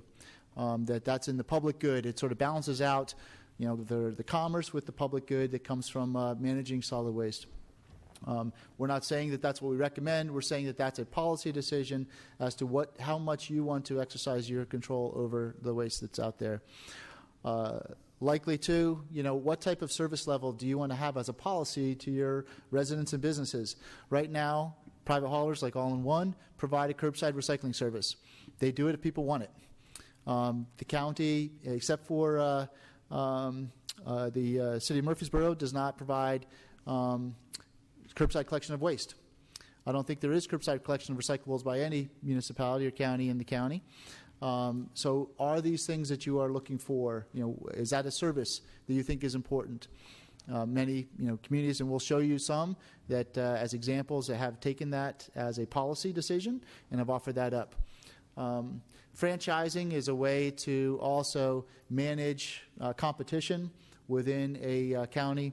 So counties can, say, close the market, contract the market out for solid waste. They could do it by groups, divisions. You could break it into regions and control it that way. And then you issue contracts. But the county ends up being an entity, and then haulers come in, and they will bid on the right to serve. If it's franchising, the hauler will invoice the the customer directly. If it is contract collection, the county would be the invoicing entity. So there's different ways to do that. Some of the reasons people do that, again, is to take control and to be able to manage waste in a more comprehensive manner. Franchising also sometimes generates revenue for governments. They put on a fee. It's called a franchise fee. And they take a percentage of the gross revenues to help fund other solid waste programs. Again, we're not advocating any positions at this point. We're just sort of throwing out there these are type of policy decisions that are out there. From your policies come what do you do? What are the programs you are going to implement? How do they affect recycling? What type of education is needed to manage your waste stream? What type of programs do you need to do to clean your waste stream? We have HHW, HCW. Those stand for household hazardous waste or household chemical waste. There are acronyms used to define things like, first of all, residential waste from the homeowners is exempt from any hazardous waste laws. The homeowner can pretty much throw out anything they want, into the garbage. It's kind of weird, but that's the way the law is written. So communities oftentimes will provide a household chemical waste service to make sure that the pesticides, the herbicides, the flammable liquids, mercury, any other toxins out there have a safe place to go so it doesn't end up in a disposal facility. And these are the type of programs that come out of that. And from there, you have to figure out what technology is going to be used to influence or to implement the policies and the programs that you've established. For example, are you going to put some type of conversion technologies in there? If you are going to create, mixed waste processing, are you going to create fuel and find fuel markets? If you have a landfill, are you going to do landfill gas generation? So these are type of things that come about from that decision. We're going to go through some examples of other communities that we have worked for. All of these are either clients or past clients of GBB, and we've provided advice and guidance to them. Madera County is a county in California. It's a rural county in the Central Valley, about 155,000 people, and they have a county staff of I think 2 or 3 that manage the services in the county, and it's all privately contracted out, but they have franchised the unincorporated county areas in the county. So most of the county lives in unincorporated areas. There's 2 cities within the county. And they have basically contracted that out. They've issued RFPs. Haulers propose on that through a competitive process. The services are defined in that, and actually the services recently defined are curbside recycling of single stream recyclables, so that's all your containers and papers all in one bin, as well as garbage collection. They provide revenues to the county. About 6% of their gross revenues go to the county to help fund the other operations that they do. They provide services to both residential and commercial businesses. The market is basically closed to any other hauler to provide garbage services except for this county. They do provide waste disposal through a landfill. They have their own landfill. They run it. They own it. It's about 600 tons a day. It's got life for about another 40 years. And they do have a household hazardous waste program. They do outreach and education. Their tip fee, just to give you a sense, is in the say upper 30s, low 40s as to what they're charging at their landfill for their services.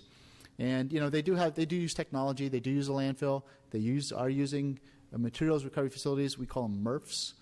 Again, another acronym, materials recovery facility. And they do have some composting operations going forward. And Kate will talk about Muskegon County. So Muskegon is another example of one of our clients that is mostly rural county, and there are a few incorporated municipalities. The policy is that the municipalities contract for collection, and the townships, which this is in the broader sort of colonial use of the word township. It's not a town. It's a broader kind of area, more like a district. So the townships operate drop-off centers where people can bring their garbage, and some of them also take recyclables. And then the cities, the municipalities, they contract out all their residents for collection. That's the policy. The programs that are used to implement these policies are they have a county landfill that is operated for the purpose largely of serving their own people and the businesses that collect from their own people. They do take out of county waste, but they're really focused on serving their own people. And then the drop-off centers, that's the other technology. So the policy is to provide service in these ways. And they also have a few other places where you can bring some other materials, some scrap metal, some appliances, things like that. So that's the example of their policy, the programs they use, and the technologies they use to implement those programs. Harvey's going to come talk about a rapid growth example for you, Mecklenburg County, North Carolina. So Mecklenburg is a pretty fast-growing county. The city of Charlotte is the predominant city there. The county has a population of about 1 million, and the city within that is over 800,000 people. The city has its own collection crews and trucks that go around and provide a pretty comprehensive service for waste collection, single-stream recyclables, as well as yard waste, and take it to the county-provided system. The city doesn't have any processing equipment or disposal facilities. The county provides that. It provides a composting yard. It provides a contract with a private company for a landfill. And in fact, that landfill contract is ending, so they're starting to go through where do we take our waste and what should we do in the future.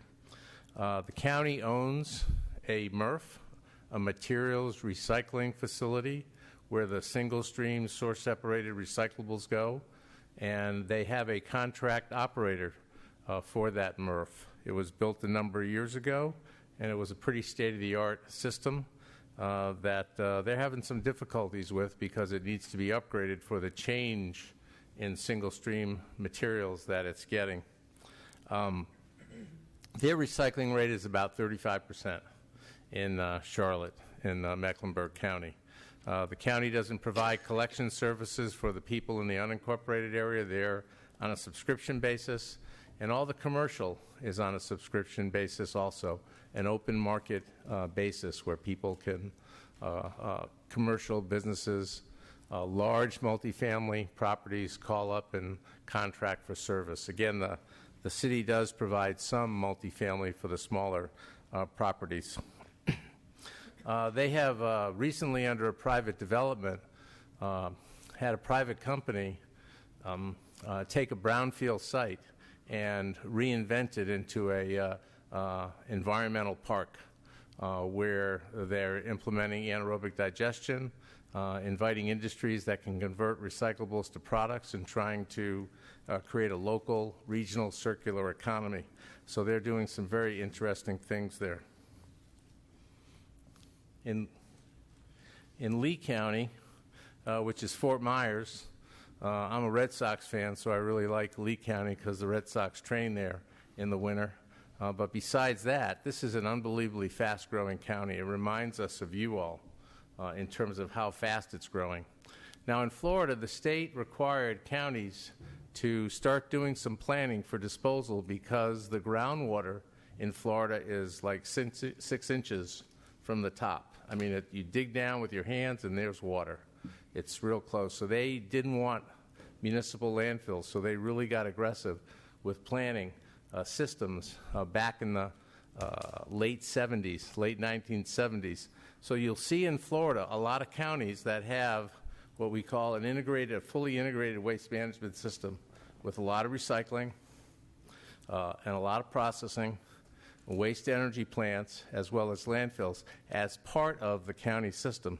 Well, Lee County implemented some very, very good facilities and services. They franchise collection for all the unincorporated areas of the county. There's about 700,000 people in the county. There's a number of cities that provide for their own collection, and they have interlocal agreements with those cities to contract with the county to enter their system for processing services for recycling and yard waste, mulch, they call it HORT, and there's a lot of palm palm fronds that fall on the ground that they have to process year-round.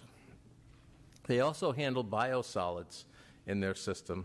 They built a waste-energy plant years ago and had to expand it. A plant like thermal, different vendor and technology in the plant. Plant's working great. Its performance factor is about 95% availability, which is a very high rate. Makes power that it sells to the grid. Because of the growth that's anticipated, we're planning right now other infrastructure as well as changes to their recycling services to get them above the 35% recycling they're doing. Now, of all the waste that they generate today, about zero waste, unprocessed waste, goes to landfill. The only materials that go to landfill are the ash and residue from the waste-to-energy plant. And they process and recover almost everything. And they have composting as well. They also have a household hazardous waste center that's open, I think it's 7 days a week, John? 6 days a week, where people can drive up and drop off electronics and any kind of chemicals, batteries that they have, so that they don't go into the system. And it's like a drive-up thing, and some people meet you, take the materials, and they properly manage them, recycle some, and dispose of some in household chemical hazardous waste facilities. If I can get that one. Next slide. Now, Palm Beach County is a very fast-growing area also. And they built a similar system like Lee County has, but they were growing so fast that they were landfilling a lot of municipal solid waste. And they decided to build a second waste-energy facility to both get them to zero waste to landfill. That's where no unprocessed waste goes to landfill, as well as provide for the future growth.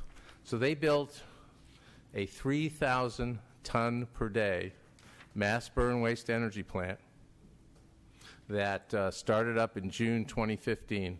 The cost of that plant was over $600 million, and it produces electricity. It's built on the same site as their entire complex is on. This is a county that's pretty large, goes north and south on the east coast of Florida, and they have a few transfer stations that feed that system that's located on the west central side of the county.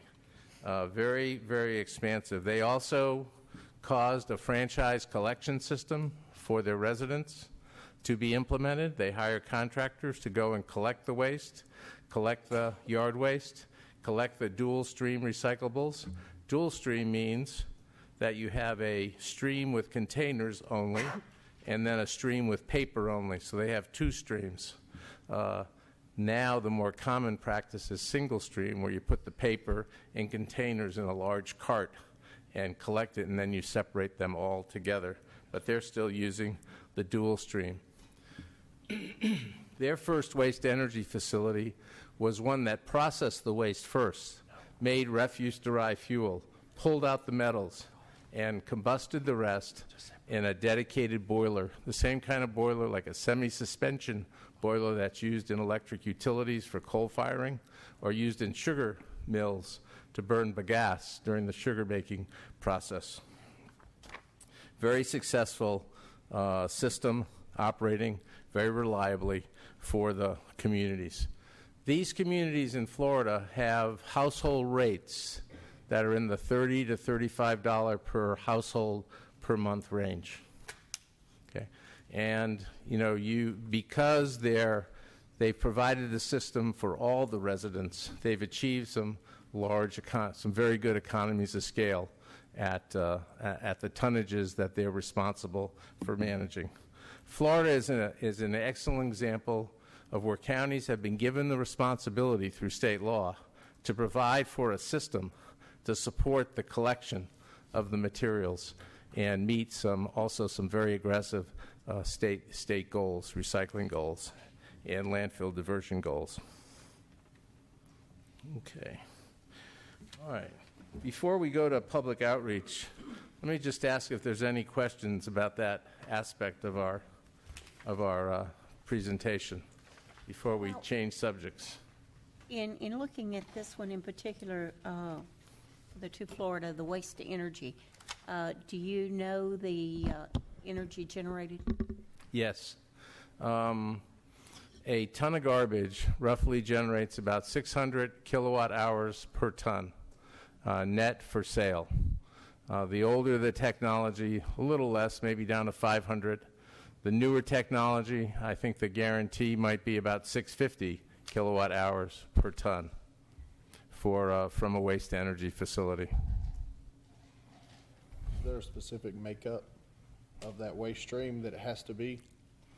The BTU value of the waste post-source separation is about 5,000 to 5,200 BTUs per pound. If you didn't do the source separation, you might be 4,500 BTUs per pound, but by taking out the metals and the paper, the BTU value goes up. Now, if a program implements organic services, goes after the food waste, the waste gets hotter.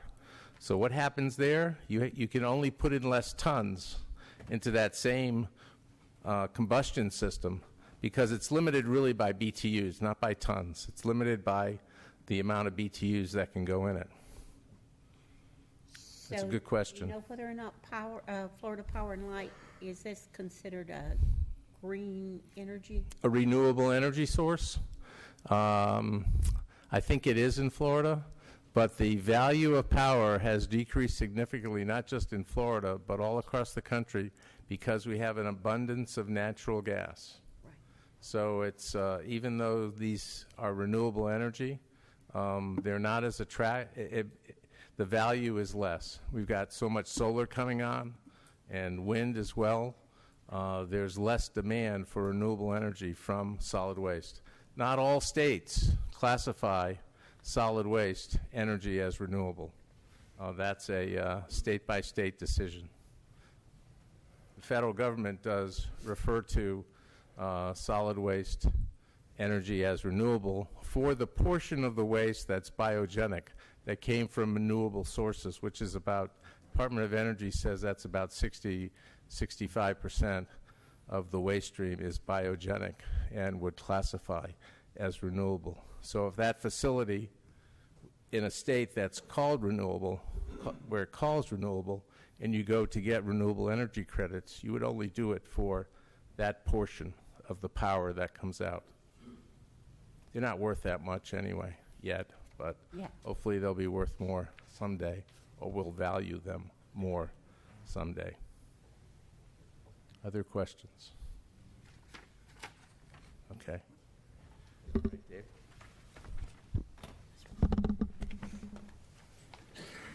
Thank you. As we near the end, I'm going to spend a minute talking about community education and outreach. Thank you, John. And I think it goes without saying that communication is absolutely essential with a process this complex that involves so many folks across the county, across the various communities, and possibly across the region.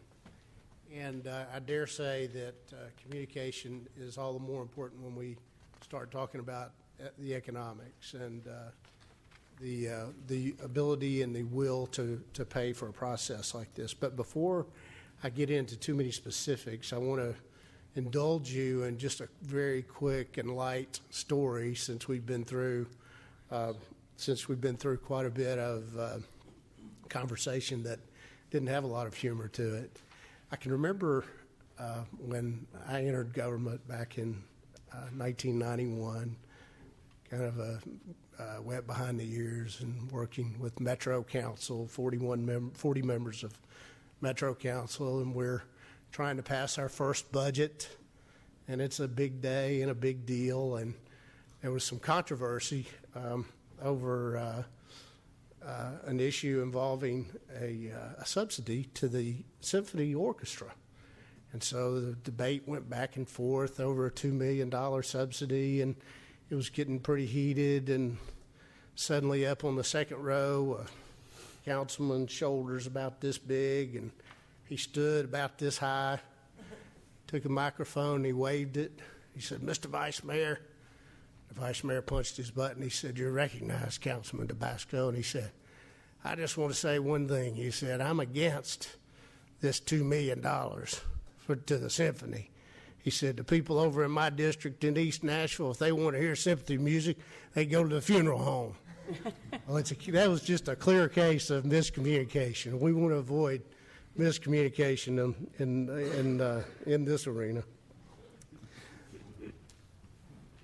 Wrong way. Excuse me. There we go.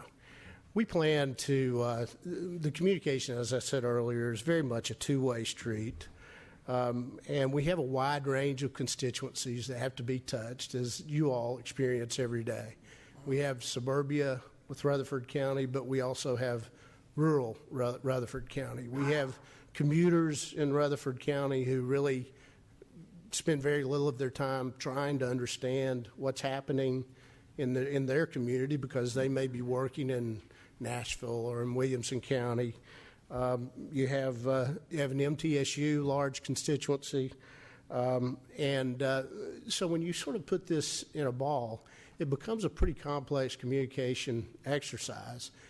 But the one thing that we have to do is we have to be clear and simple with our messaging, and the first step in this is just a basic education process to discuss what exists now, why it exists now, what happens to waste in Rutherford County, and where it goes, who pays for it, and these are sort of very simple components of waste that I think we all take for granted because waste is out of sight, out of mind for most of us, and I dare say that many of your constituents have given much thought to how it's paid for or whether they're actually paying for it.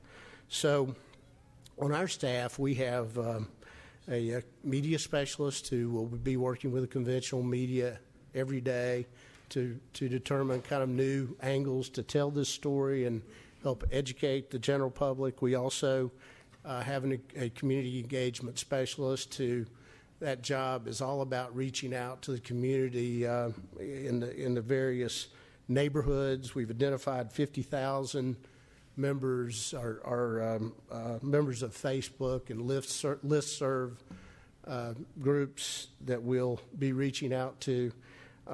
We'll be doing various community meetings, as has been mentioned, and trying to put a solid, consistent message and voice and face to this exercise. The community organizing, as we said, there will be public meetings, there will be online public meetings, and we also will be reaching out to community leaders in each of the constituencies that I described, each of the municipalities and sort of large constituencies around the county like MTSU. All this said, we will obviously be communicating on the front end of the process, but also throughout the process as to what issues are being considered, what facts and figures are put on the table, and seeking public input on the two-way street. And lastly, communicating the ultimate recommendations and steps forward that the county should determine.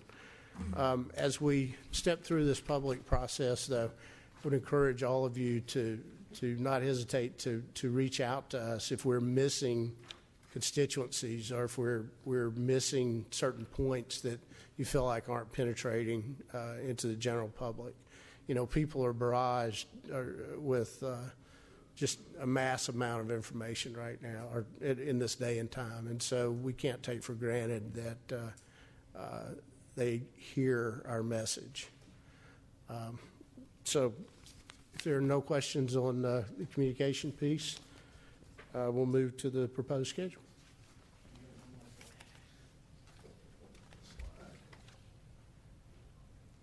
I think slides are overrated, Harvey. Yeah, we talked about the public meetings. just to be clear, this is your messaging. This is about the process. So we're proposing to, in our scope, includes the ability to help you reach out to the community with what's going on, and we're here to help, craft a message that you want us to craft. We think it's important to make sure the public is aware, especially if there's any changes coming down. First of all, we know there's going to be some change down the line. When the landfill, reaches capacity, change is going to happen. So we're planning for that change. We're trying to communicate that.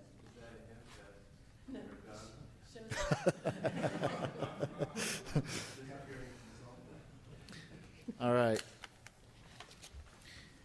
In our proposal, I think we had about an 11-month time frame to do the work. We were actually hired a few months ago, so we're a little behind in terms of getting the council together, but we're pleased to be here. If you go through our scope, and we recommend you do so, you'll see we have proposed 3 workshops. And in these workshops, we're going to progressively try to get to, these policies, these programs, and sort of your recommendations on technology going forward. And that's what we hope to do, is to, provide you the information, answer your questions. I don't think we're not going to accomplish this all through workshops, by the way. We're going to need to have other types of communication, whether it be, conference calls, some type of, maybe it's, whether you have subcommittees or working groups or whatever you're talking about that may want to look at certain issues. But we want to be able to have you, at the end of this process, be able to come back with some recommendations as to how you see the county moving forward with solid waste management. As we mentioned about the public input process and involvement process, the idea is to ensure that the public is aware of what's going on. Obviously, we're televised here, and that's part of the issue, and this is a public meeting, and people are invited to listen and to hear what's going on. At some point, I think you will look to get outreach from the community and actually ask their opinion on things. I think that's your call as to how you do that. These aren't necessarily public meetings from the standpoint of, getting input to the process. We think this is your process. Again, that's your call how you do things. But we do think that there's that involvement piece to make sure that, things are not being done in a vacuum. The public is aware of what's going on. We try to reach as much public as possible. We're hoping to develop what we call a draft strategic plan, and that's for the county and the communities that are in here. And that is a plan that will hopefully be whatever your time period is, 20 years, 30 years, whatever time horizon. I think we're looking at least 20 years from a planning perspective. That plan needs to go through a review process, probably back to your elected officials, to the public. You then want to finalize that plan and then implement that plan. So these are the steps that are going to be involved in this, and this is not an easy thing. It's just a 4-step process. There's many things that have to get to the point of making decisions on this. Again, in terms of the vision for the workshops, this workshop was to try to get you going, try to get you some basic information about planning, about where the county's at, what kind of infrastructure you have, what some other communities have done in terms of infrastructure, what your time frame is, what kind of waste volumes you're looking at. Some of these things we will refine, including population projections as we go forward, to try to redefine that. It's also looking at trying to set you up for the next decision processes. Workshop 2 was envisioned to talk about really who's in, who's out, from the standpoint of a system and how you are going to organize that system. For example, right now it's the city of Murfreesboro and the county of Rutherford that have come together to begin a planning process. There's no organization necessarily that's formally can implement that because they're two independent bodies. This SWAC that's been established here is an advisory body. It's a steering committee. It's there to advise the elected officials, but it has no implementation power. So one of the thoughts was, should there be an authority created? So authorities get created under state law. to implement things usually, whether they be wastewater treatment plants or some type of environmental infrastructure, especially if it's done over multiple jurisdictions, to have a body that has empowered to make decisions, to implement things, to create rates and revenue structures independent of the two bodies. Maybe the two bodies have appointment powers. It's things like that that we will need to talk about as to how you want to implement. We're also going to look to find out what you want analyzed, whether it be different recycling options, different technology options, different management methods. We've talked about, the region of landfills. There's a lot of landfills out there. Well, how many are there? Where are they? What kind of capacity? What would it take to get there? These are the type of analysis that we can provide to you. It's really what analysis you need. I don't think we need to hear a lot back from you before the next workshop to know what questions you want answered. We have proposed some things on our scope of work that you'll see as to what we think might be helpful from a decision-making standpoint, but really what's going to help you in providing guidance for that. Then workshop 3 is to really try to hone down further to come to the scenarios. And what we're looking to do is maybe create a couple scenarios. So maybe there's a landfill scenario, maybe there's a high recycling scenario, maybe there's an energy scenario. These are up to you to decide. We can evaluate each one of them on performance, on cost, things of that nature. So you have some numbers before you, so you can look at, cost impacts, recovery impacts, policy impacts, what kind of things what demands you're going to put on your communities, from the standpoint of require them to do certain things. And the focus is that after that you have a framework for hopefully making a decision, you have a path going forward, and we're calling that a strategic plan. And that's what we hope to sort of come out of workshop 3 with guidance as to how to craft that strategic plan. We can then write it, if you will, put it into a formal document. And here is our proposed schedule that we've started. This is sort of looking forward from here. We've been engaged for a few months now, working with the working group of the city and the county to understand and really actually get this group formed. I think it's been our charge here is to really help to craft what we're trying to accomplish with this group. We're proposing, the workshops take place over the next 4-5 months and get us through, say, April, where we have our workshops. From there, if you want, we can have, take that information, that draft, concepts, get feedback on them, put them out there in the public, maybe, float them before some community groups, put them out online if you want to have some polls, whatever type of things you're looking for. And then from there, we want to try to craft all that messaging into a strategic plan, have it drafted, have it finalized, and then have it obviously back to your elected bodies that will make decisions on this. And as we mentioned, again, we do emphasize the public involvement piece of this. These are different mechanisms, and Dave did go through them with you. I'm not going to reiterate them, but throughout the process of developing the strategic plan, there's input, there's the ability for the public to get involved in the process, and these are some tools that we think can be used by the SWAC to gain an understanding of what the public thinks of the type of things you're looking at. And from here, we've got about 20 minutes before the time allotment that we've given to this process, and we'd like to really have a discussion at this point as to, one, if there's questions that we need to get answered, two, if there's ideas on how to move this forward to a decision-making process, and things of that nature. So, Mayor. I have 3 or 4 things that don't necessarily relate, but going back to the community education and outreach, and I've sort of revisited and looked at what the language we haven't acted upon, or we said we're not going to tonight on this solid waste advisory committee. The provision, it has a sentence in there that says provision shall be made for public comment at each meeting, and I assume we're talking about these workshops.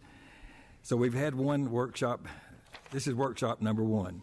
That's correct. I mean, I think it might be a good idea at workshop number 2 and 3 that we agree at least that we set aside maybe a small amount of time, maybe 30 minutes, and give whoever comes, we've got a nice group of folks here, and they at least have some serious interest in this matter, and give them 30 minutes and give them maybe each 3 minutes of time to just tell us what they want to tell us.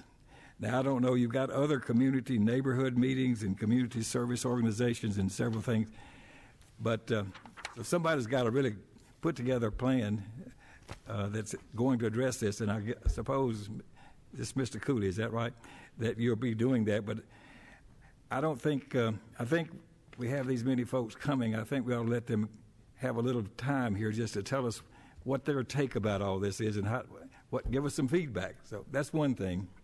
And this group here can decide maybe how they want to do that.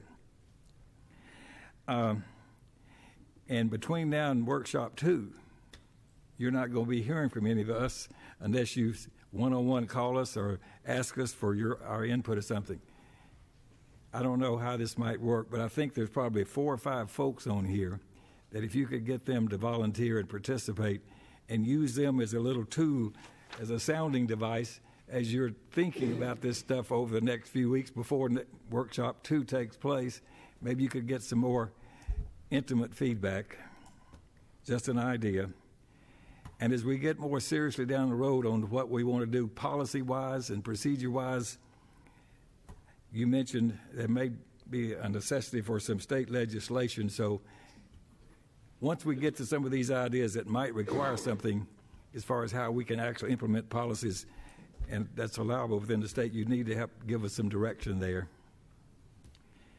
And the fourth thing is, I don't know if you're planning, you gave us 4 or 5 good examples of some things that are really happening, and some of them are different from the others. Are you thinking there's going to be any necessity for a small group maybe to visit 1 or 2 of these places to get better ideas about how these things might work? That's my comments. They're not questions, but anyway. Okay. Well, I'll answer. I'll respond to some of the comments, as best we can. I think there needs to be a process for between now and workshop 2 for us to understand what the issues are, what questions there are of the SWAC. What type of information you were looking for us to present. Again, if you look at our scope of work, you'll get some ideas on what we thought about. But I think that's important, and whether it be a working group, conference calls, I mean, that's something we need you to sort of figure out as to what makes sense. We're happy to, I think it's a large group to get on one call. Can you imagine 15 people trying to talk at once on that? But nonetheless, we're happy to do whatever it takes to do this. We're also available by email and things of that nature. But I think it is important to get some direction as to what will help you, make decisions and craft those things. In terms of like the outreach, I think that's a wonderful idea to open up, the meetings to that. Dave Cooley and his group have developed already a proposed, detailed plan of outreach, and I think what we're going to do is we're going to share that with all of you, probably through electronics. We'll send it by an email to you to give you a sense for the things that we are recommending be done in terms of how to communicate. But we need guidance. I mean, we're not going to do this in a vacuum. We need to hear from you as to how you want us to do this. And who you are is however you define yourselves to be. How we hear from you is something we need to try to work out, and that's going to be something that needs to happen. In terms of site visits, nothing tells a story like seeing it up hand, in person. We gave you examples from fairly rural communities that were smaller than Rutherford County, to ones that were bigger but still growing like Rutherford County in terms of pace, and ones that are much bigger and have been doing this for a long time. And as you probably see, sort of like the level of technology, the level of service goes up with each one. You know, I think it gives you a sense for what others are doing. You know, I think if there are technologies that you're interested in seeing, I'm sure that could be worked out to you know, have visits of them. I think it's important to know what it is that you'd be interested to see. You have a waste energy facility, you know, not too far from here, and you know, that's something that we could probably arrange, or whatever else works for you. John, I have a question or two, if you don't mind. Mike Cush is my name, and this question may be better answered by Mac Nolan, who is our county solid waste director. But in terms of and if that's the case, this can be done at a later time. But in terms of the contract we currently have with the parent 19 counties that we service and take in trash, I have not viewed that contract. Can we dictate what comes through that trash stream from those counties? And do you know when the expiration date of that contract is? Have you read that document? The contract you have is a host community agreement. You actually don't have contracts with the other communities. You have a contract with the predecessor to Allied. Okay.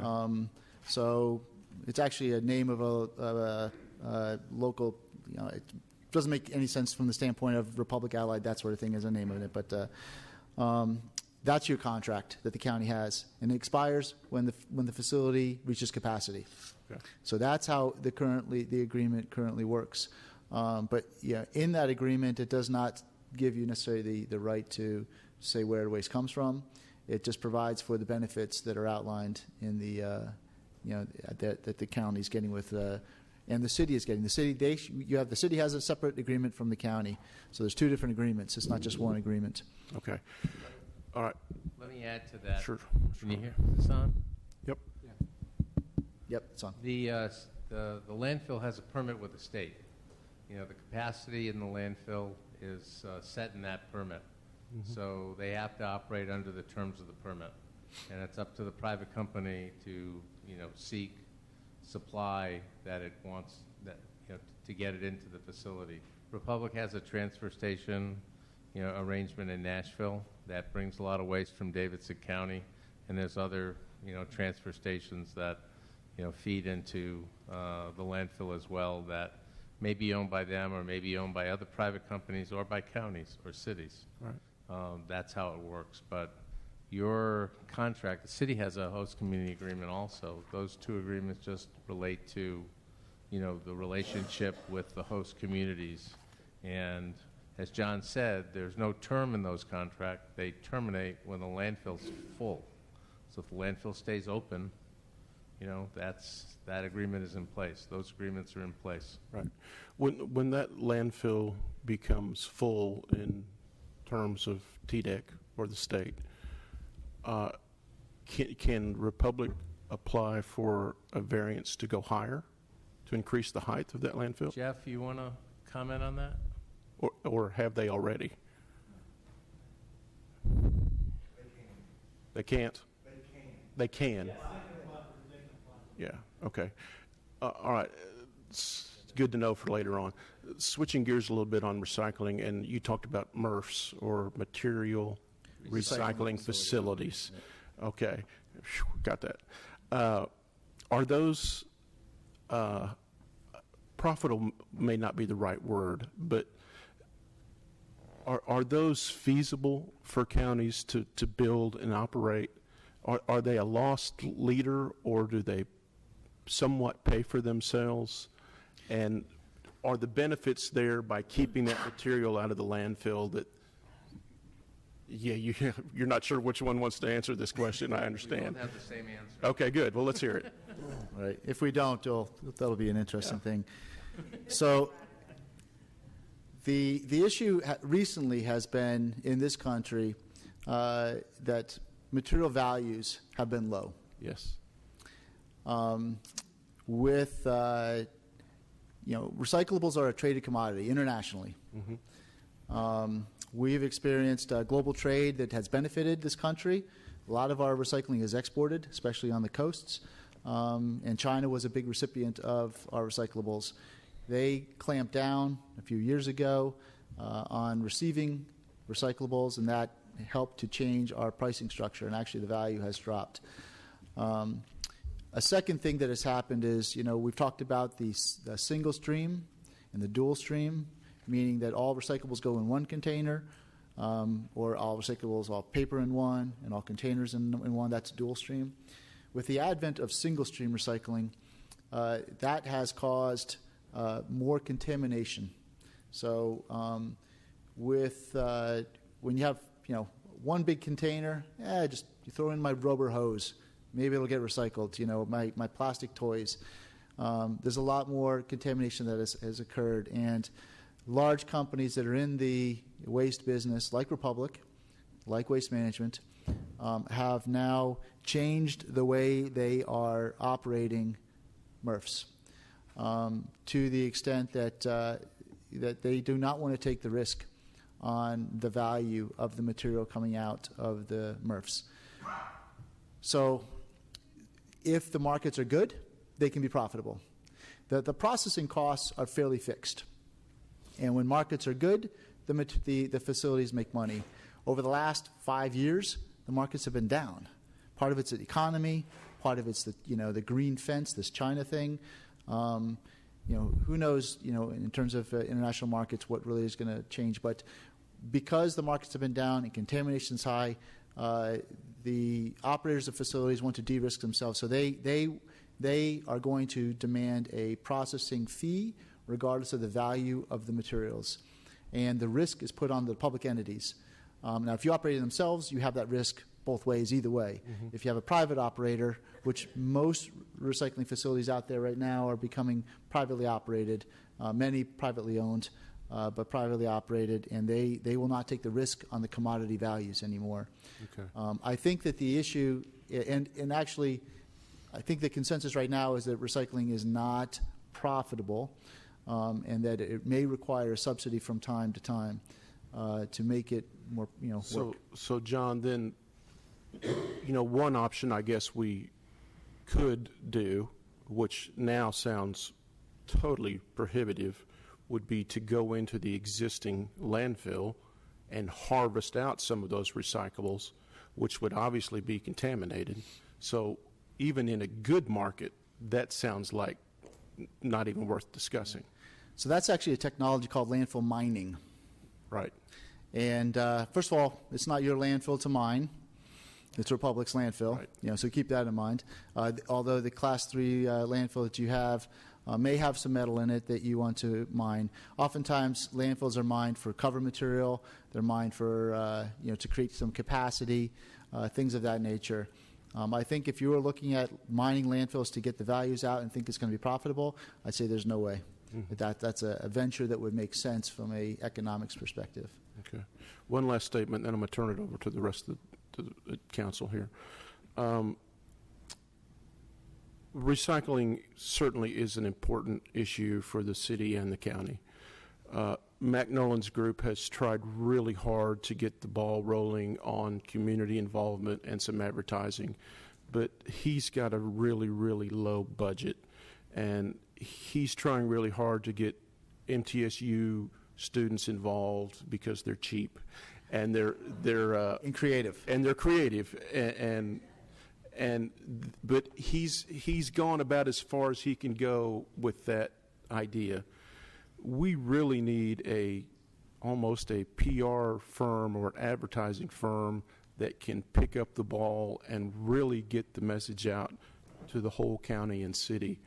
Do you have any recommendations or firms that you have dealt with in the past that can really take our message up to the big boy level? Well, Cooley's here right now. Okay. That's their role. That's their role as from the standpoint of this project, and from the standpoint of the messaging from this group. They're here to help craft a professional message, whether it be symbols, whether it be slogans, ideas, ways to message. that's the type of firm that is there, and that they're on our team to help do that very thing. Now, they're not here to do it as part of implementation, Right. and we do recommend firms like Cooley, to do that kind of work. But Dave doesn't volunteer, as neither do I. We would accept a pro bono donation now. Right, we understand that. So it is a question of budget, but we do think that there is value to all that kind of thing. And I think part of developing this strategic plan will likely involve an education component. How detailed do you want to get with that? In terms of outside help. I mean, I agree that Mac's done a great job. We love his little video that he did. I think that plays in theaters before the movies. We saw them and we're like, wow, that's pretty good. So you can get creative, especially with local talent. Yeah. But especially depending on what you're doing and what kind of messaging you need, professional help is out there. Thank you. Could I ask one question more? In looking at extending the life of the landfill, actually the commodity that is there is the landfill. That's and being correct. able to dispose of trash in the landfill. So if we as a county and a city develop a major recycling program, and this is kind of playing the devil's advocate, this is actually benefiting Republic, right? Well, again, think about the fact that... So what's going to keep them from letting other municipalities fill up what space we would not have filled up? I think we discussed this a while back in our city council meeting, and that quite a bit. And you guys tell me if I'm wrong. I think it goes back to the contract that you talked about. If we had the ability to dictate to the other municipalities who are coming in, but I think we talked about what it would cost us to implement a recycling program, and luckily we have people within the city who do that. But I think you guys told us at a breakfast one morning that we couldn't recycle enough to be able to extend. Right. So right now, the county and the city control 80,000 tons, and there's almost 1 million tons that go into that landfill. So even if you recycle half of the waste that you control, that's 40,000 tons. So the host benefit's going to go away regardless, right? Once a landfill closes. Now, we'll throw out there that extending the life of this landfill is an option if you want to discuss it. We have actually had preliminary discussions with the public just to understand where their thinking is at. We consider them a partner to the county and the city. You have agreements with them. The decision on whether or not to consider that option is a policy one, and whether or not you're willing to, think of that as something you would want to go forward, or to what extent you want it to go forward. We think technically it could be done, but from the standpoint of whether or not you want it to be done or want to even consider it is up to you. One sort of follow-on question is, I look at the waste management hierarchy, and you look at the top two, source reduction and reuse, and then recycling and composting, as the prior to entering really the waste stream, if you will, and the bottom with energy recovery, and then finally just disposal. A couple of questions about that. One is this early, if there's the early wins, if you were talking about marketing and things like that affect the top two. Again, are there ways to do those things and sort of measure reaction? Like for instance, if we're talking about the recycling center, our recycling centers now, do we know because we have those assets for us now. Do we know what the financial performance is, and are they at capacity? If we were to go out and all of a sudden got a voluntary response from the county and we got a 20% increase, what about our current recycling centers and convenience centers? Are they adequate? Could we just take those on, or do we kind of know the capacities of those fixed assets, right, and then what the financial performance is? Those are the type of questions I think we would look to try to explore and have at discussions at the next. I mean, we're not prepared to answer that, that sort of analysis, but that's the type of analysis. That's exactly what we're looking at for you to tell us what do you want to understand in terms of the if-thens of that. And, I would venture to guess you've got capacity to handle more recycling, whether it's 20% more, 50% more, I don't know. But how do you get there? What type of resources you need from either a policy standpoint, mandating actions, mandating the businesses recycle, mandating the residents recycle. Well, we these talked are about the things that goal other of people have done. 45%. However you get to that, but as we pursue that goal, and if we saw some early returns and going from approximately 30 to 45%, right? What does that mean in the again? Just fundamentally, if we have that existing capacity right now, then it is primarily PR and So some of the analysis we typically do is to look at different, like you said, recovery rates. Well, let's say the generation curves, we understand it's going to generate, and then we look at how much is we're going to recover. How much material then do you need to manage in those different streams? And then what kind of infrastructure do you need to do that? Those are some of the type of things that we would look to talk about at the next meeting again. But we were looking for some direction from you as to what questions you have. So it's important to you think about, what's going to help you to understand what options you want to, consider. Being respectful of your time. It is 8:30. We're happy to continue talking as much as you want. We've talked about, we've gone through a lot of different things tonight, but and I know we had our timeline that we had on here, so we're thinking February would be workshop 2, but do you have sort of an action plan that you would want us to try to achieve between mid-December and that February date, or things that we need to be working on? So again, if you look at the goals of, let me go down to the slide that talks about what we hope to accomplish in workshop 2.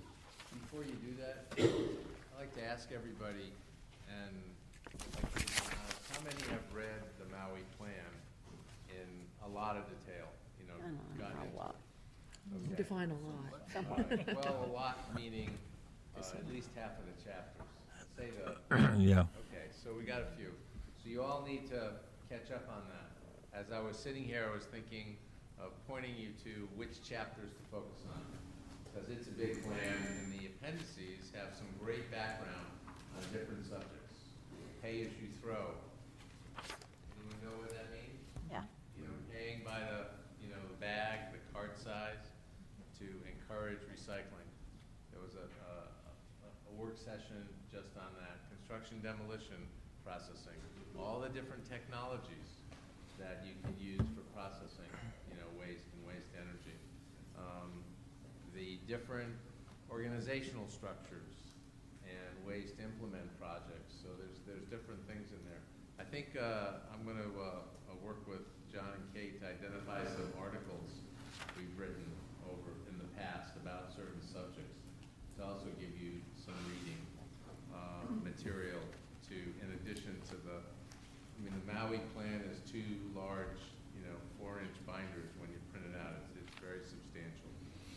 Question? In essence, what you need from this group is we need to say, hey, what's the cost of a waste to energy for us here? What's the cost to recycle and then waste to energy and then this? Hey, what if we just recycle and we landfill it? Right. We have to decide what we need you to research. Is that correct? Right. And then for you to give us the numbers, because in essence, my guess is city council, it's going to come down to cost, correct? As the gentleman down here was saying, if you can ask Mac, let's say 20% goes up at the convenience centers. Mac's budget's fixing to go up because he has to haul 20% more, and he's not getting anything for plastics that he brings to us because they're not worth anything. So now it's going to cost more money, even though we're increasing recycling. Now the county has to pay more money because of drivers, fuel, and all that. So we have to tell you what we want. And then there are policy decisions in terms of deciding, do you want to control the waste, how the waste is collected, so that you can invest or see someone invest in infrastructure to build a recycling facility, to build a waste energy facility. Because if it stays uncontrolled, investing in an asset like that or causing someone to invest in an asset like that, it will not get the material it's designed for, or it's going to be a very small amount and it'll be very expensive. So, being able to, consider administrative, institutional structures of how this would be organized is very important as as is selecting what services you want to see accomplished and achieved versus what you're doing now. And a lot of what you're doing now has, evolved in major part because the city and the county have that, free residential waste disposal in your host community agreement. If you didn't have that, your system would probably be very different right now. A couple of the questions that I think, and Harvey's touched on a little bit, is sort of like the typical asking scenarios: who, what, when, where. Right now, there's not an organization that is set up to implement something on behalf of the city and the cities, communities, municipalities, and the county. So from the standpoint of advising the city and the county as to what to do, who's going to do it? Is it going to be, are you going to ask the county to take that on? Do you want to create a special purpose entity, like an authority that would be a combination of, memberships between folks? But eventually someone's going to have to do something if you want to do something. And who is that going to be? And how are you going to organize? So that is something that when we were hired by the working group of the city and the county, we were asked, what's one of the challenges going to be? And we're like, well, getting to a decision. Getting to, making a decision and having a decision-making body that is going to be able to plan this forward. And I'm not saying it could be. I think in my opinion, it's probably either the county or some entity you create, like an authority, that would have its own, board, its own, organization, maybe its own funding structures through whatever rates you set. So that's one thing. And then what do you want to do? What do you want your goals to be? How do you want to do it? When do you want to do it? Those are the type of things that need to be asked for your vision. But I do want to emphasize the who aspect of that, because that is something that I don't want to take lightly. Eventually, let's say you go back to your communities and the county and say, hey, we recommend this. Everyone's going to look up in the air and say, well, and part of our charge was to try to come up with a framework for implementation. You're going to need someone to actually do whatever you plan to do.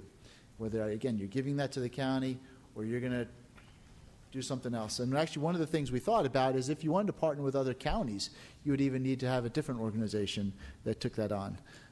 So that's, there's a lot to think about there, but I think that's an important aspect. And that is something that we were hoping to accomplish at the next. So if you look at slide 50, I just pulled it up, it's the options for organization. And I think that's an important aspect that we would want to cover. Your thinking on that, start to get input, start to put some thoughts to that. We can look at examples of what other people do if you want. We need to hear from you what's going to help you make that, how they're organized, what they do, what kind of budgets they operate, et cetera. From the standpoint of what you do, whether it be looking at recycling options and capacities of landfills or technologies, that sort of thing would be things too that we would want to understand. What kind of analysis are you looking for? So I think those are some of the things that we need to hear back from you between now and February. Hopefully, give us a little time to do some of the work too. So we think that there needs to be some communication in December and in early January back to us or back and forth with us to help us prepare for the next workshop. That's what I was sort of saying about at least a small working group. Why don't you develop for us 8 or 10 or 12 key things that you need information about from which we can discuss at workshop 2 in writing and send that to all of us. Either you can send it to us and we can respond, or you can have a few conference calls, whatever you want to do, but put something down that makes us respond to what we need to give you to help give you some direction on where you want to take us. Okay. We can do that.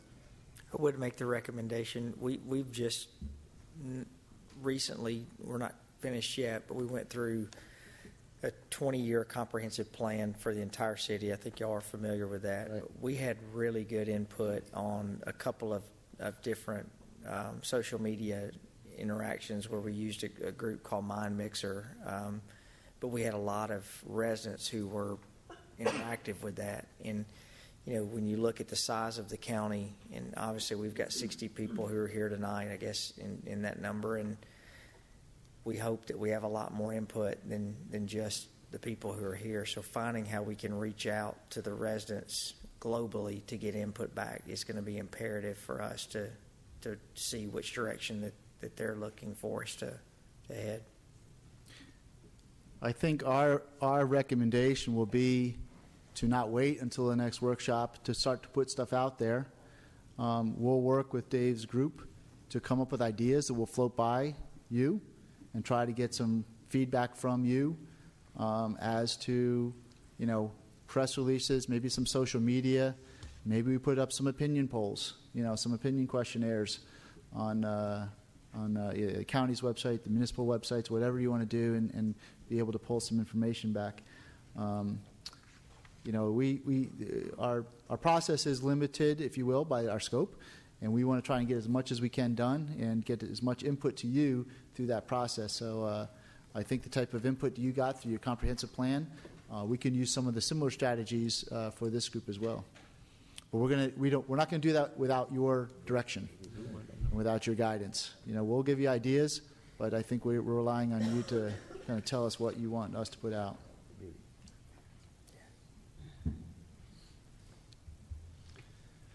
Okay, does anyone have any more questions? Andrew? Is there a central point of contact? I mean, one individual contact that we would make to, if we have just ideas or things that we want to throw out there between now and whenever that next meeting happens, that, for instance, there is a lot to think about in terms of how is the structure going forward, whether it's a countywide system or whether it's a countywide system with some kind of clearly written opt-in for to consider other communities outside the county, et cetera, et cetera.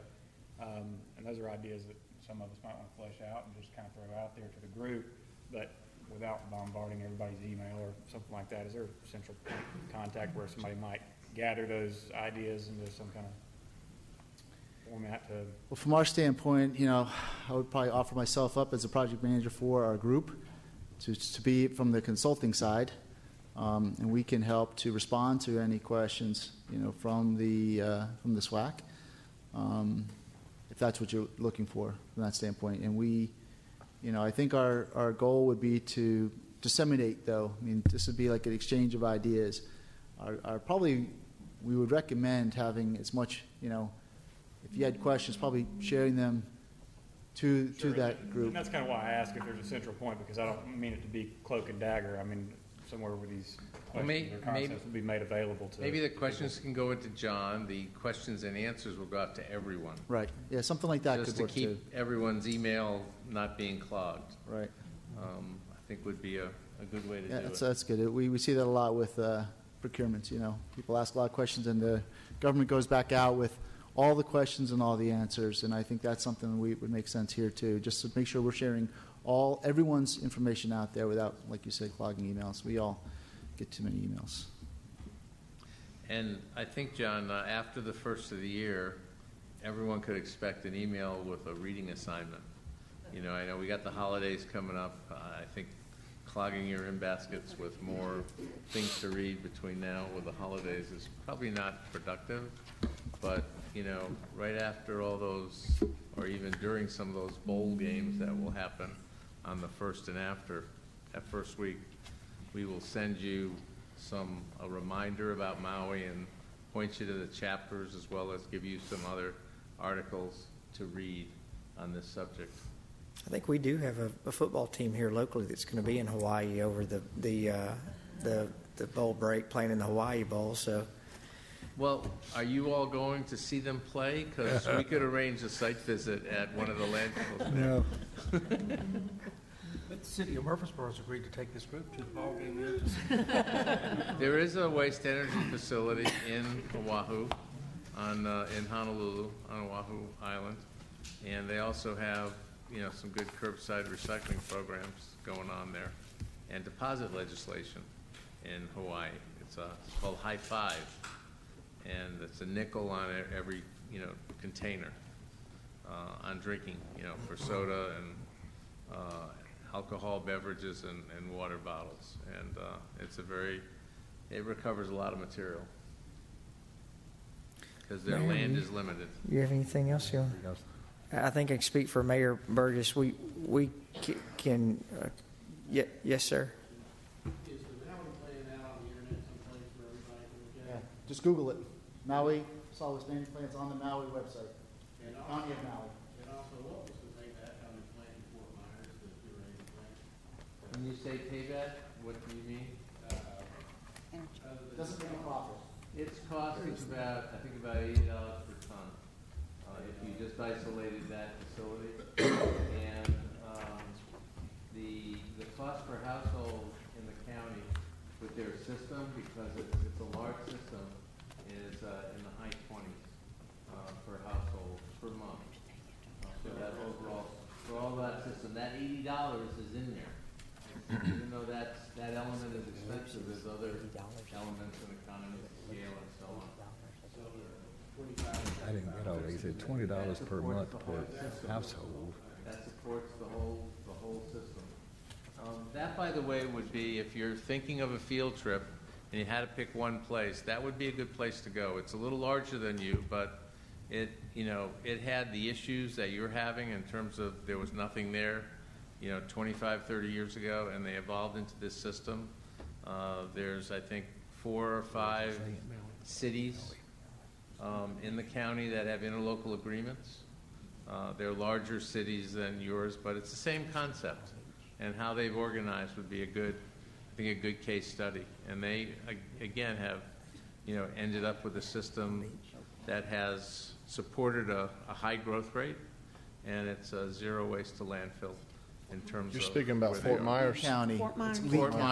Fort Myers. And there are, I believe, nonstop flights southwest to Fort Myers, which would make it pretty easy to get to. Okay. Well, I want to speak, I think, speaking on behalf of Mayor Burgess, which he doesn't allow me to do very much, but thank you all for taking part in the invitation of this council. It's a Monday night at 9 o'clock, and you're obviously not getting paid for this, so sorry, Kush. So we appreciate you spending your time and the time that you're going to spend over really the next year in helping not only study, but hopefully make a recommendation and also see this through implementation. So we really appreciate it. Can't tell you how much we appreciate you spending your time, and look forward to meaningful dialogue in the many months to come. John, we thank y'all. And I don't guess since we're not a governmental group yet, or if maybe one of these days there's no need to stand adjourned because thank y'all for coming. That's right.